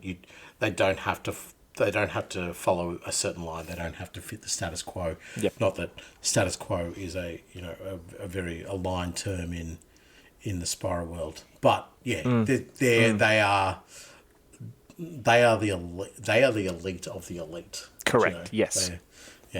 And I think the Spyre Hunt Master, where there is a place for me for the Patriarch, definitely, the Spyre Hunt Master sort of takes all the goodness of the Matriarch and the Patriarch and smooshes it together into something that I think is vague enough that you could create some really cool story arcs and lore as to why that Hunt Master still exists and what they are doing. They're searching for the Patriarch. Yeah, exactly.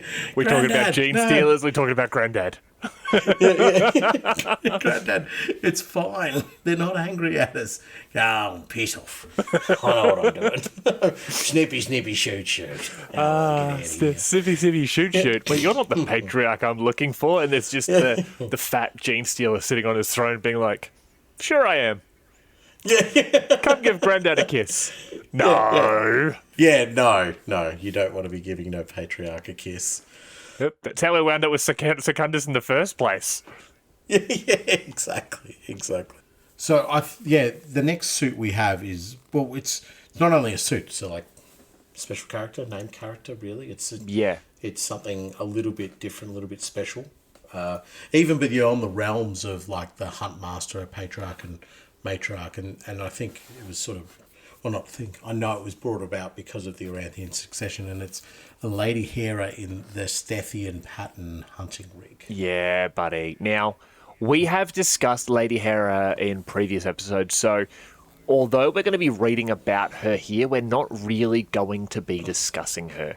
This is not about her. This is about her rig. Yeah, she will probably be mentioned in an episode coming up later on. So we're not really going to be doubling down on that. For this moment, we're just focusing on the suit itself. Yeah. So why don't you take it away? The Lady Hera pattern Spire suit, but without mentioning Lady Hera. Yeah. All right, let me try this. After fleeing Hive Primus, crossing the wasteland, and reaching the ruin of Secundus, redacted, was near death. Rescued by her brother, Tamino, the soon-to-be patriarch, he was able to treat his sister's wounds and told her of an ancient weapon he had discovered in the depths of the Cursed Hive. A weapon which she could wield against the Aranthians. Guided by Tamino, Redacted made the perilous descent into the underhells, and finally found what she sought, a suit of rare and potent Spire armour thought lost long ago. Donning the armour, Hera was reborn as the Stethian Hunter. The Stethian warsuit has fused with Hera's body, creating a creature that combines the limitless cruelty of the 13th daughter of Lord Helmore with the combat prowess of a Spyre Hunter. Neural needles driven deep into her skull have sharpened her reflexes to a razor's edge, while secondary limbs allow her to wield her weapons with a skill far beyond that of any unaugmented human. Aspects of Hera's old armour have been incorporated into the Spire suit, namely her watch skulls, cybernetic familiars that once held her cloak are now fixed to her armour, their electronic gaze piercing the gloom of the Underhive and seeking out her foes. After leaving Secundus, she was also able to recover her signature power spear and phase sword from the deep rifts. These deadly weapons supplemented by a pair of claws fixed to the sides of her suit. By far, the most dangerous weapon in the Stethian Spire Hunter's arsenal are the petrifying beams it can emit from its carapace-mounted Medusan projectors. Cast forth from a collection of archeo lenses held in each weapon, the chilling beams, when combined into a single blast, can inflict paralysis on their target, overloading the optic nerve and thus disrupting the electro signals of a biological creature as easily as those of an automata. So this is one of those bespoke suits that we're talking about. Yeah. And I think Redacted, or she who shall not be named, I think she was lucky that it was willing to take her on board as well. So I think there's a certain element that that had potentially like an abominable AI within inside of it, and just went, do you know what? I like the cut of your jib. I'm going to allow you to bond with the suit. Do you think the suit, when she tried to merge with it, do you think that this, and we're not going to call it an abominable intelligence, we're going to call it, a plucky fighter spirit, has recognized the fellow plucky fighter spirit, which could also be mispronounced as just wanton cruelty and almost lust for violence against those who have done her wrong. A sociopath. Yeah, do you think the suit has seen that? Because the suit's obviously been in Secundus after its former wearer was killed for so long that the suit itself wanted revenge against its enemies, and that's why it's been willing to join with Hera in that fashion. I think a suit of this kind of stature and this kind of nature would have been able to recognise her ambition. Not just, I think the revenge is one thing, but to go into Secundus, to do what you need to do within Secundus isn't just about money grabbing, isn't about like killing. It's about ambition that far exceeds what most normal members of Necromunda would have. Yeah. And then you have Lady Hera step into that suit once it's removed from Secundus, and you go, her ambition is the entire planet. Yeah. This is a scary level of aspiration that she has, and you could understand the suit potentially being drawn to this and saying, do you know what? I'm with you, lady. Forget Secundus. Let the old long-tongued grandpa down there have that. Yep. I'm going to take the whole planet with you.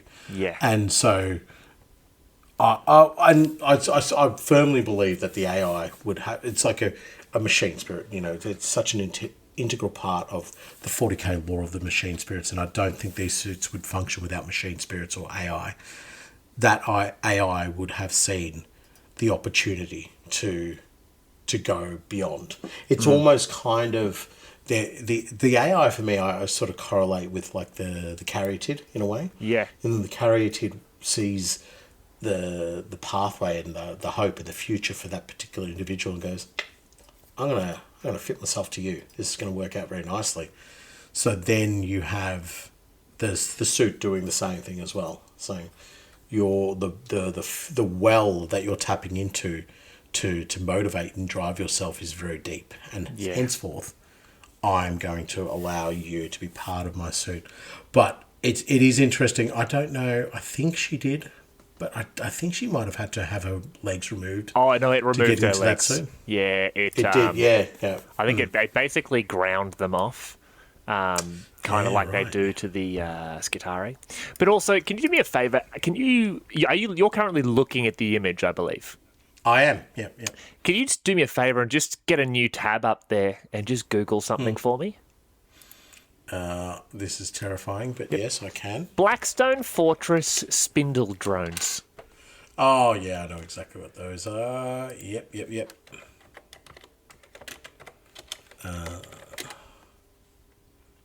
Spindle drone. Yes. Now, Yes, compare it the looks- spindle drone to that top section of her Xthenian pattern hunting rig. I look at that and say, you are effectively wearing a spindle drone on your shoulders. It's not very Eldar-like, though, is it? It's not Eldar-like at all, which is why in my particular Spire Hunting Party, this would most likely be played by a Talos Pain engine. Yeah, perfect. That's just really take it out there to the left field. I'm now less Eldar and more Eldari Corsairs. Just pick and mix from the Yanari. You get some Incubi, you get some Striking Scorpions, and you make them share an apartment. Like, this is... And it's just a pointy ear requirement. And even then, if you don't have them, that's okay. We'll still accept you. Picture friends, except each one of them is a different aspect shrine. Like, Phoebe is definitely a Banshee. Monica is... that would be a Dark Reaper. A Dark Reaper. Ross is a Gretchen.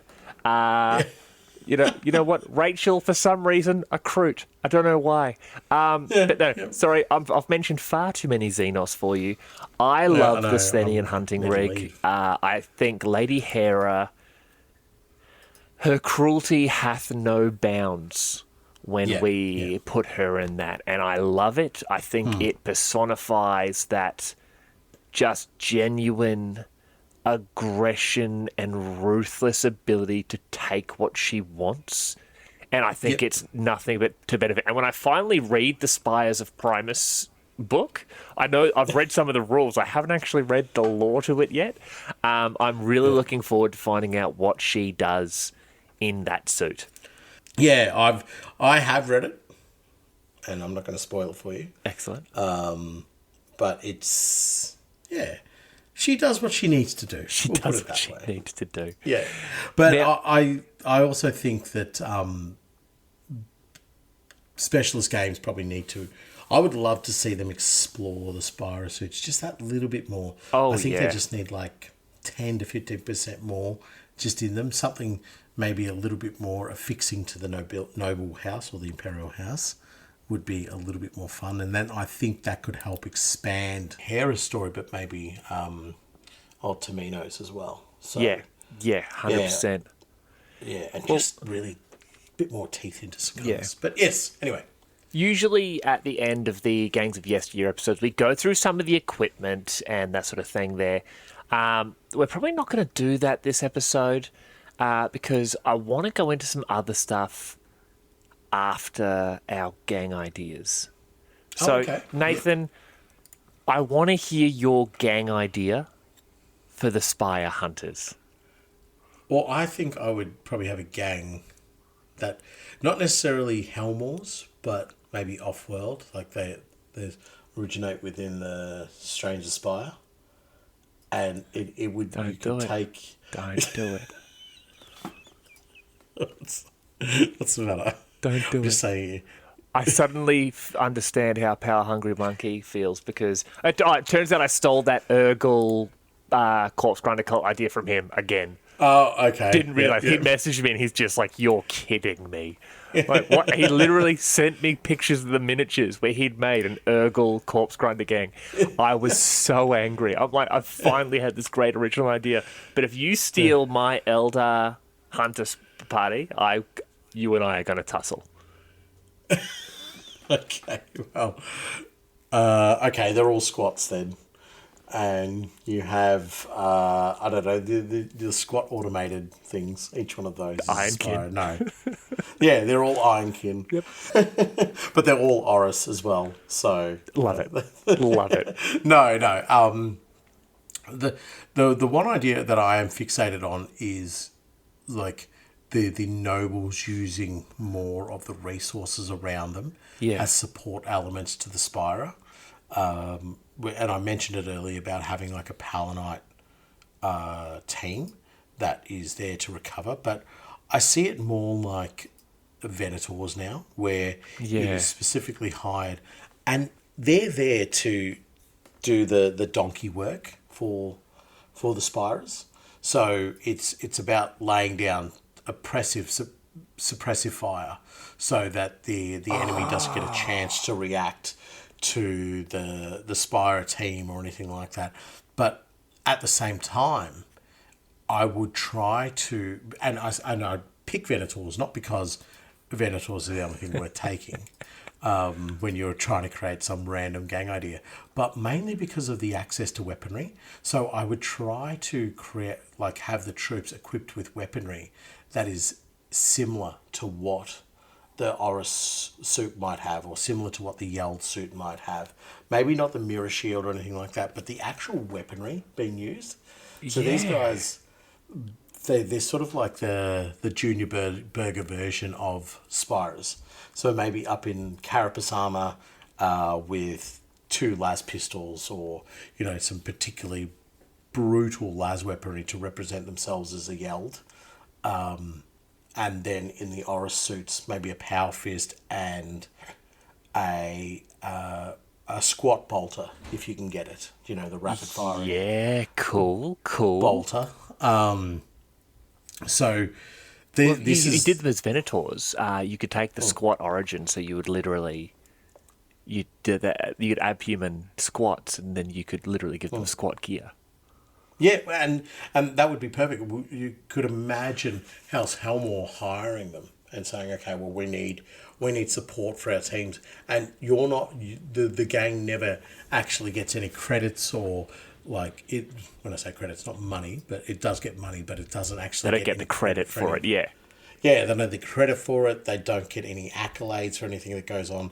They are simply a tool within the Spire makeup of, we need something, we need a position held off for X amount of time. And it might be that they're holding off Palanites. It might be that they're holding off PDF or something like that.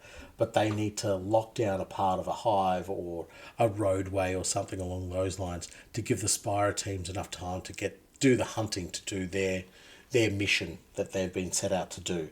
So rather than waste precious Spire resources on these, as I said before, sort of donkey work, they have these teams that function as sort of like their auxiliaries, and they're sent out to do silly stuff, and sometimes they're sent out just to die. We're sick of paying. Can't imagine the Hellboars would be doing that, but fair enough. No, and so there would be this notion that we will supply you with some very, very cool weaponry, but it would all be very much in the same ilk as what the Spyrers are currently equipped with. So you might have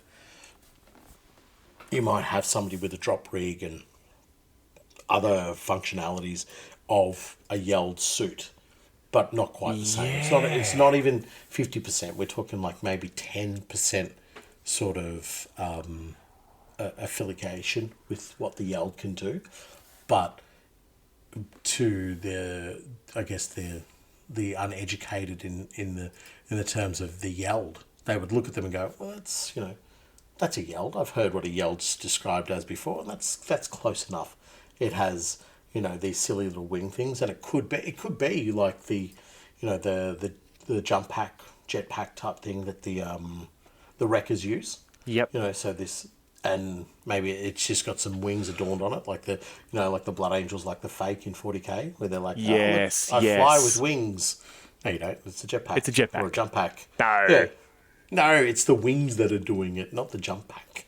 And the same applies for all other different forms. And then you would have the Spire Hunt leader in there who would, and it's not actually a Spire Hunt leader, but a mockery of that in a way, who would be the gang leader, who would be I'm elite because I carry this particular whip and I have this sword and this gun and whatever the case might be. But within the realms of the Hellmoors, it's just more fools, just easily expendable fools, no matter how well equipped and how dangerous they are. That's sick. So they're Spyrers, to a lesser degree by action, but they're no, they're very Cawdor, almost imitation of the Custodes to me. With their like the blunderpoles and that sort of thing, because someone saw a badly drawn caricature of a Custode one day and was just like, gun on a stick, love it. Absolutely. And as I said, the weapons would be given to them via the Hellmoor, so there's some accessibility to some really good stuff.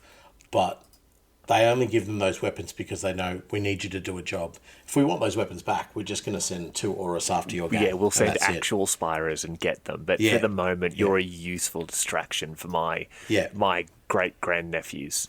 And I can see that being more prevalent in usage rather than using Palanites, because the Palanites there would be, although very thinly held, there would be a code, there would be some sort of, I wouldn't even say honour, but there would be some sort of attachment to that. Whereas if you're hiring Venators or, mercenaries, whatever, nobody's going to miss mercenaries. Yes. Oh, dude, that's awesome. Yeah, I really like that. So, do you have a Xenos-themed gang idea? I actually have one that isn't Xenos-themed at all. Absolute rubbish. So I would do an Outcast gang focused on, and I genuinely think it would be an Orrus as the leader. And the sort of outcast scum that are formed up around him, I would play this Orrus almost like a 15th or 16th son, like real low on the totem pole. Yeah. And you'd basically have the gang that's formed up around him as his lackeys, his drinking buddies, servants, that sort of thing, and they're going through. And basically, he's going out to the Underhells or the Ashways, whatever, to set up a camp, and they're basically his camp followers. They're they're the mercenaries he hires on the way, or the mechanic looking after his suit, or the butler who buttles, that sort of thing. So they would be, you could use miniatures from basically anywhere within the range. He'd have gangers that he knows. This is very Timmy Hellmore. But I would build it up that way, because you would almost have some of them who maybe have the silly idea that if I serve my noble lord well enough, I'll get a place up Hive. He'll take me with him when he goes back.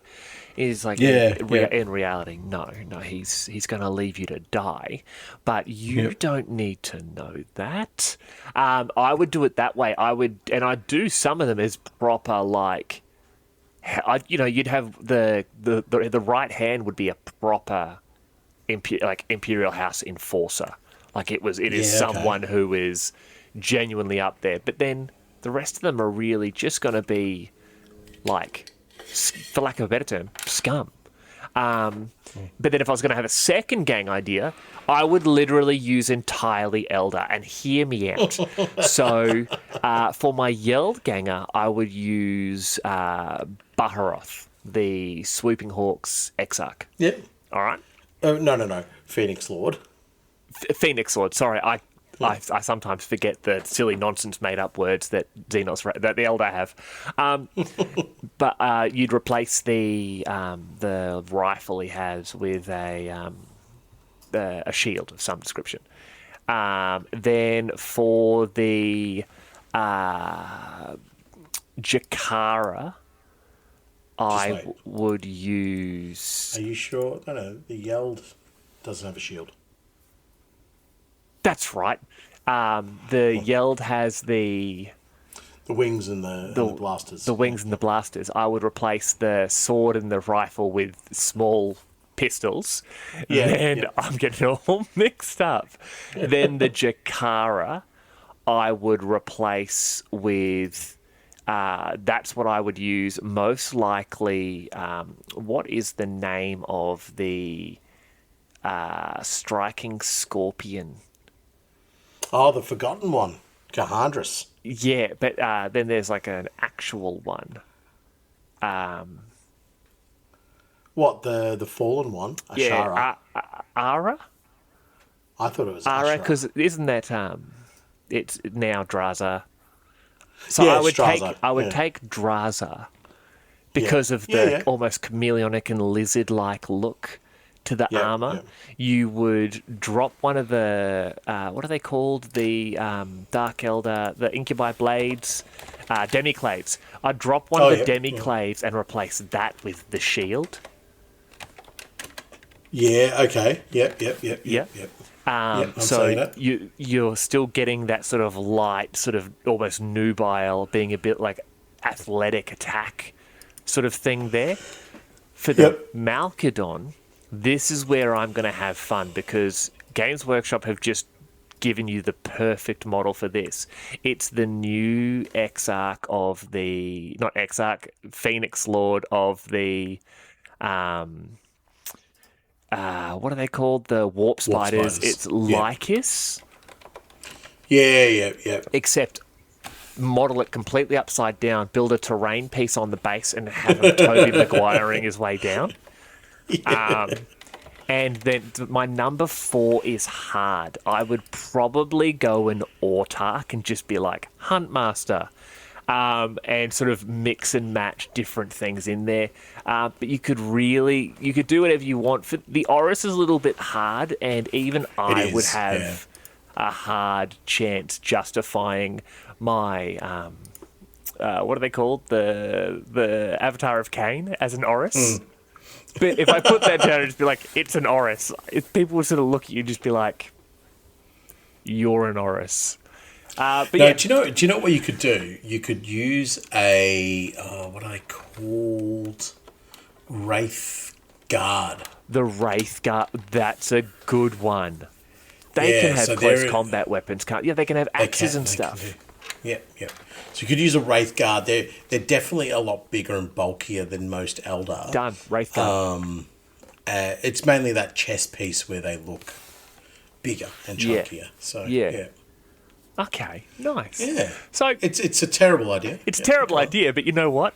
It would be worth it just because of how much it would make you angry. It already has. So it already has. Congratulations. So I'm halfway there. Now, Nathan, what do you think of the Spire Hunters, either from N95 or from N17 or a combination? What are your thoughts on the Spire Hunters? That's a very, very broad question. Do you like them as a gang? Yes, I do. Yeah. Do you think that these suits are of benefit to the Imperium?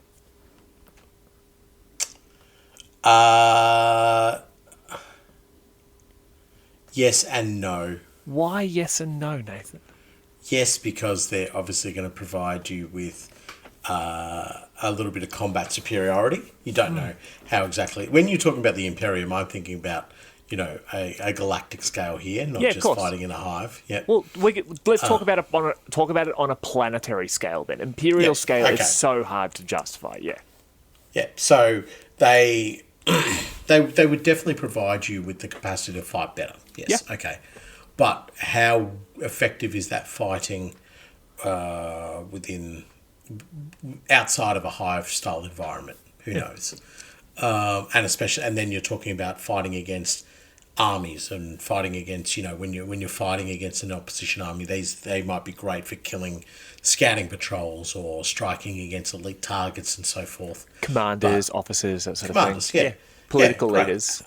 Political leaders. There you go. So then you go, okay, well, if this was happening in the Underhive, there'd be no artillery support, there'd be no teleporting in, there'd be no reserves. All of those things would be added on. And then having a suit that only powers up once you get enough kills, the functionality of the suit being like that means that you'd have to kill more to make it better.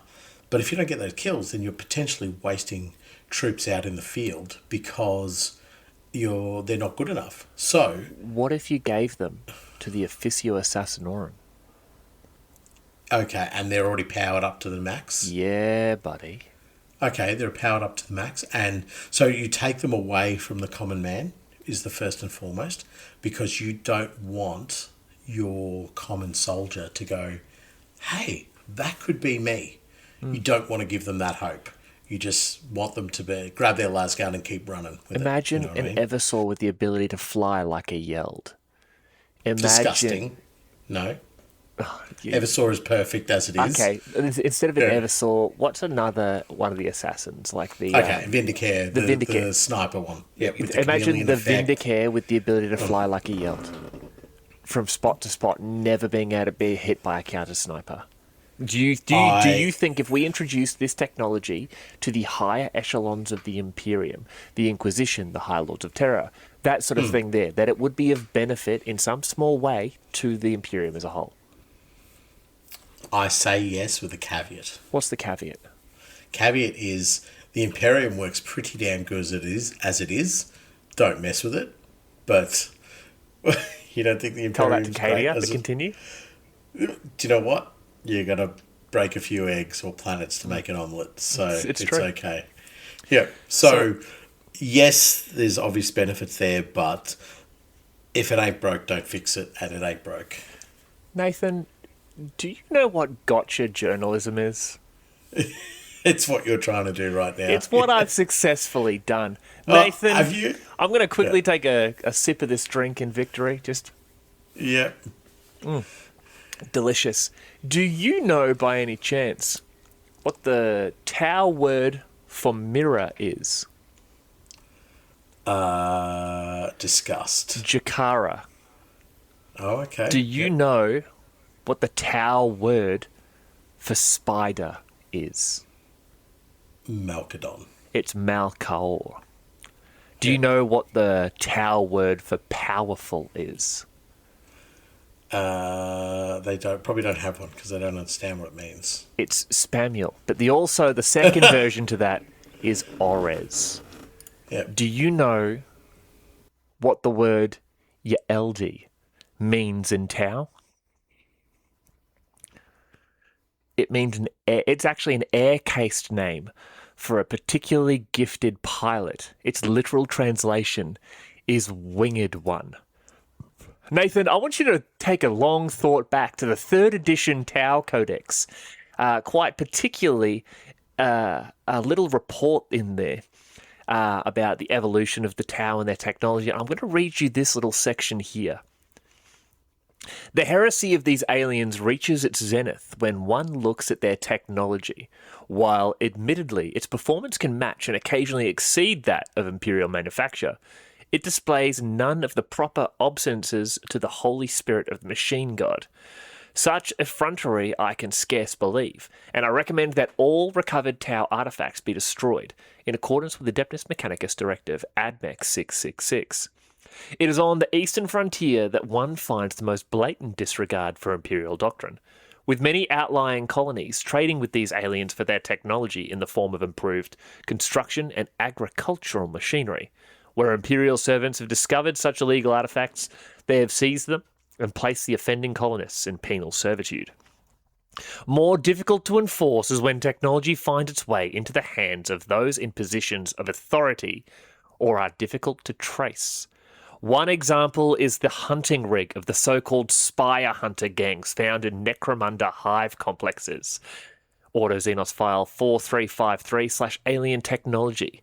These aristocratic ne'er-do-wells wear armoured battlesuits said to be self-sustaining, self-repairing, and fully capable of recording the wearer's every action. The implications of this last facility are truly horrifying. Does this information return to the Tau? Have these aliens been using these technological abominations to spy on our cities for all these years? It is imperative that these gangs be made to hand over their hunting rigs, lest the Tau garner even more information concerning the Imperium. The insidious influence of these aliens should not be underestimated. Their technology has already spread to worlds deep within the segmentum solar, and perhaps it's a holy terror itself, though surely no loyal citizen could possibly countenance such blasphemy. Though all is not within my purview to advise on imperial policy, I urge the recipient of this document to pursue the persecution of these deviant aliens with the utmost vigour wherever encountered. Your humble servant, Genitor Secundus, Zachary Santiago. Nathan, you actually called it very early on in the episode where you had suspicions that the Spire hunting suits came from some Xenos influence. And in fact, in 3rd edition, it was listed in black and white, quite obviously, that the Necromundan Spire hunter suits were derived from Tau technology. And you just said that you should give it to the Inquisition and the High Lords of Terror and every Timmy, Richard, and Brucey in the Imperium should have access to such technology. This has been a sting operation, years in the making. You are a filthy bluey. We knew it. Right. In my defense, I did say that I wouldn't give it to them because the Imperium is perfect as it is. Yeah. So doesn't matter. I think doesn't matter. I'm still framing you. Yeah, okay. You just cherry pick the bit where I said yes. Correct. And that's all that matters to the argument. They are filthy, filthy, disgusting Xenos, and the Helmors should be replaced with Aranthians. Jesus. Yeah, so you actually did you know about that from the No, why would I read the Tau book? Why would I debase myself like that? Yeah. Well, I do. I own it. And I've basically leading into this because I knew that the rumors of the spy suits being Tau technology. But when you turned around and said that you suspected that it was going to be sort of influencing, like, where were these recordings going? Are they going off world there? I'm just sort of like, oh God, he knows. He knows all about it. No, I would not bother reading the Tau book. But it's true what I'm saying, isn't it? No, it is. It definitely is. Yeah, so on that, I think we can both agree that the technology that goes into sort of Spire equipment, Spires themselves are it's cool. Like they're a very cool concept of a gang. I would love to see them return in some fashion or another. As in, like, I know you can play them in N17, but I would love to see them return in that fashion where they were. They had the access to the patriarch and the matriarch. Like we obviously haven't even talked about, and we're probably not going to, the way that they sort of upgrade through the kill. We've touched on it a little bit, but it's something else. Yeah. I think it's a little bit rules heavy for us, because we understand that the better they do, the better they get. But I think in the modern iteration of them, they don't really get a look into this to a standard game of Necromunda. It's sort of, special exceptions need to be made if you're going to take Spyrers, and that begins to delve a little bit more into the rules side of it. And respectfully though, the rules for them make them incredibly elite. Absolutely phenomenal. I remember fighting a Spire gang, and the notion of killing one, to me, was a grand success. And I didn't even manage to do it. I got so close, but I wasn't able to do it.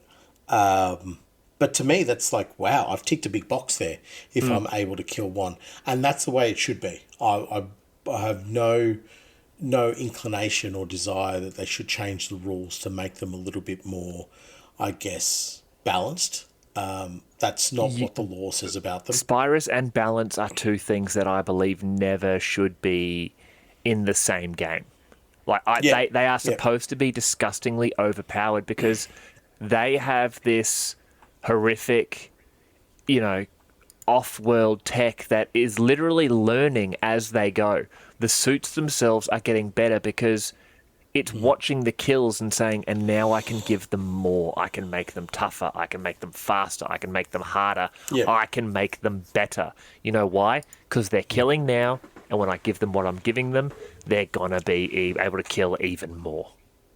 Yeah, totally. And again, it's something particularly that we see as in 40k is where we read the lore and we're like, whoa, this unit, this army, this character, maybe not the characters, but this army or this unit, whatever, sounds so deadly, so brutal in the lore.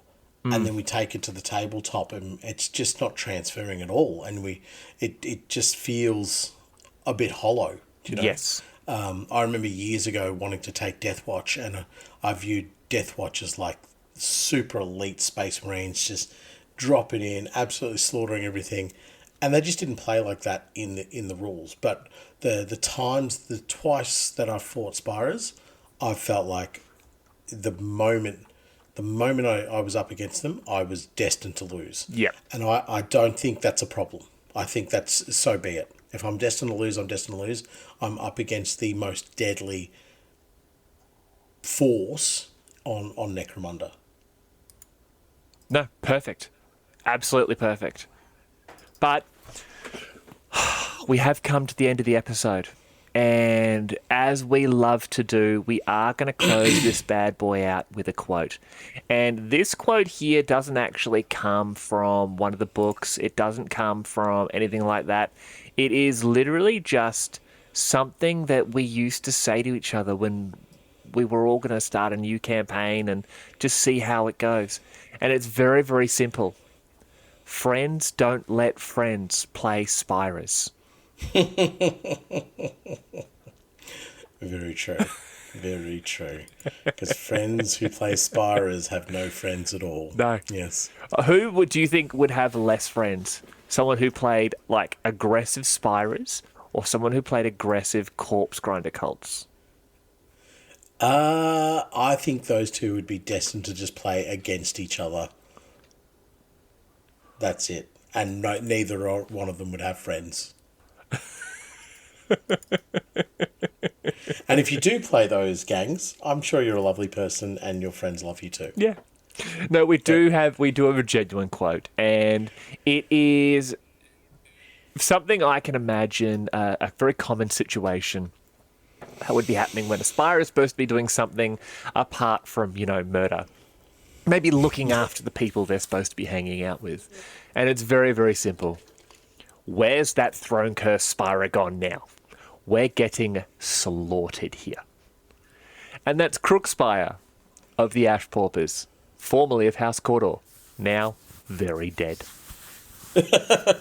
On that note, you'll hear from us in about a week or so when we do parts 1, 2, and possibly 3 of Nathan's Road to Arcanicon, where we talk about after day 1, then day 2, and then maybe day 3 where we rethink our lives entirely and start our armies for next year right now. Yeah. I definitely need to embrace that concept. But yeah, good luck to me. Bye, Gregory's. See yous. Hello, scummers. Spamuel here. With the list of the latest individuals known to have passed away, unfortunately, unexpectedly, and incredibly violently, during what we're only calling Revenge of the Spider-Men. David Thrift, Luke Amunda, Mike Wright, Tim Sandbrook, Angus Lee, Gregory H7, Mitch Cohen, Evan Widgeninger, Alex Lacombe, Jim Bobley, Paddy Gregory, Pete Mills, Finside the Underhive, Dusty Cousins, Uruk Hayo, Fellraven 42, Mark Dewhurst, Bartos Pizbezek B Art Wall Design, Dragon Rager, Sable, also Dan, Greybeard Craftings, Kieran Maddock, Jaden, Frederick, Jake Alexander, John Roll, Darnell K, Brian Eppelheimer, Maciej Majewski, Fritsch, Lord Stormcrow I, Buzendorfer Didier, Sean S, Dan, Dawn's Apothecary, Brian Vickery, Kuba Stranard, The Predator, Aaron Miller, Dash Bow Terrain, Des Ryan, Tabletop Ready, Clive, Michael, Pete Gratrick, Mohawk Monkey, Stefan Salin, Sprue Whisperer, Josh Langworthy, David Code, Nick O. Time, Jorn Giebner, Brent, Tao Hansen, Drew D, Ben Hansen, JK, Nira, Not Richard, Josh Manning, Owen Bebb, Stefan, Heftats, Rick Lovey, Underhive Thalric, Owen Bebb, Sam Bridges, Stephen Livingston, Draknar, Rob Vanderpost, Froggenstein, Dewey Sherwood, Peter McGlone, Elusive Badger, Simon Hansen, Kilgore, CJ McClellan, Kenzie, Fabio Vorhind, David Lindsay, Mike Bright, Will, DC Lisker, Gooka Minis, Yardi Scruntherder, Ian of the Endless, Painting Pyman, Procrastinated Painting, Burman, Tuka Kaikinen, Family Geek, Triple Whammy, Dr. Fishy No, Dean Richards, Matthew Barron, Josh Penfold, Ashley Kaufman, Ian Sinnott, Brian Shaw Saltbeard, Charles Grant, Guillermo Castaneda, Lord Bobbington, Daniel Smith, Perp, Dean Richards, Ivan Bragg, Maddie Pugh, Morskull, Alex Hart, Clayton Curry, Tad Mercer, Philippe Sampson, Wargamer in the Dark, From Somewhere, Alistair Z, Alfonso the Trader, Simon Westlake, Chad Butman, Lloyd Goldsmith, Jonathan Blake, Jordan, Great Scott Hobbies, Hive Builder, Tom Davies, Matthew David, Joe Bates, Stuart Wicks, Martin Moser, Ed Strickland, Mike Stewart, Whispering Fog, James the Week, Goran Sandstrom, Bo Stevenson, Nate N, Mikhail Levis, Karkuna UK, Josh Reynolds, Brian Byers, The Clown Grinder Cultist, Necro Macho, Samson Kennedy, Calligator, Josh Reynolds, Grant Train, Treasy, Sandro Noblich, Daka Maddock, Life in the Ruins. Nicole. Justin Hawkins. Michael Stewart. Patrick Winter. Bellum Malleus. Glenn Wilkinson Tuff. Roger Range. Silent Key. Daniel. Jason. Jimmy Marshall. Rob Hacker. Gardner Seekins. Josh Brandfus. Scott N. Lahaney. Axel1313. Eamon. Bo. Eric McKenzie. Boss Muppet. Tom. Tom Hoddle. Brad Gilliand. John Cochran. Sean Leary. Rob Knight. Joe Roberts. Craig Tuff. Jeremy Kay. Kaylin Novak. James W. Vote for Pedro. Chris Vasiliadis. Adeptus Aquinas. Damien B. Winterburn. Jeff Nelson. Christian Jansch. NetSurfer733. Alex. John Baisley. Brum. Sean. Dr. Toe. Ben Rayner. Luz Dog. Adam Kapjarowski. 3 Ogres in a Trenchcoat. Paul Walsh. Jason Turner. Gabriel Campbell. 50 Shades of Nuln. Amelia. Amelia Siv. Gilders Forward Radio. Cygnus Maximus. Damian Davis. Adam James Bruin. Adam Bruin. Adam Hicks.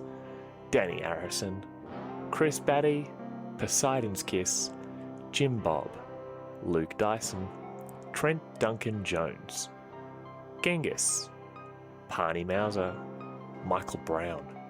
William Payne. The One Punch Orlock. Tom. Joe. Hivescum Wonka. Pylon. Tim Harrison. Harry Gregory Sump Mariner. Morbid Progeny. Hive Market Minis. Jason Skleena. Alex. The 108th. Morja 477. Dave Grant. Alex Adams. Overlord Bleak. Kieran Sweet. Barks. Ryan Taylor. The Tired Ape. Hot Shot Grot. David Sodden. Ben Davidson. Jesse Barton. Simon Bizarowski. Hobby Jedi. And William Young. So yes, unfortunately, all of those individuals have been killed, and we do make light of the situation because if we don't, the Spires will come after us next. And I am not having my Toms Hollanded. Goodbye, Gregories.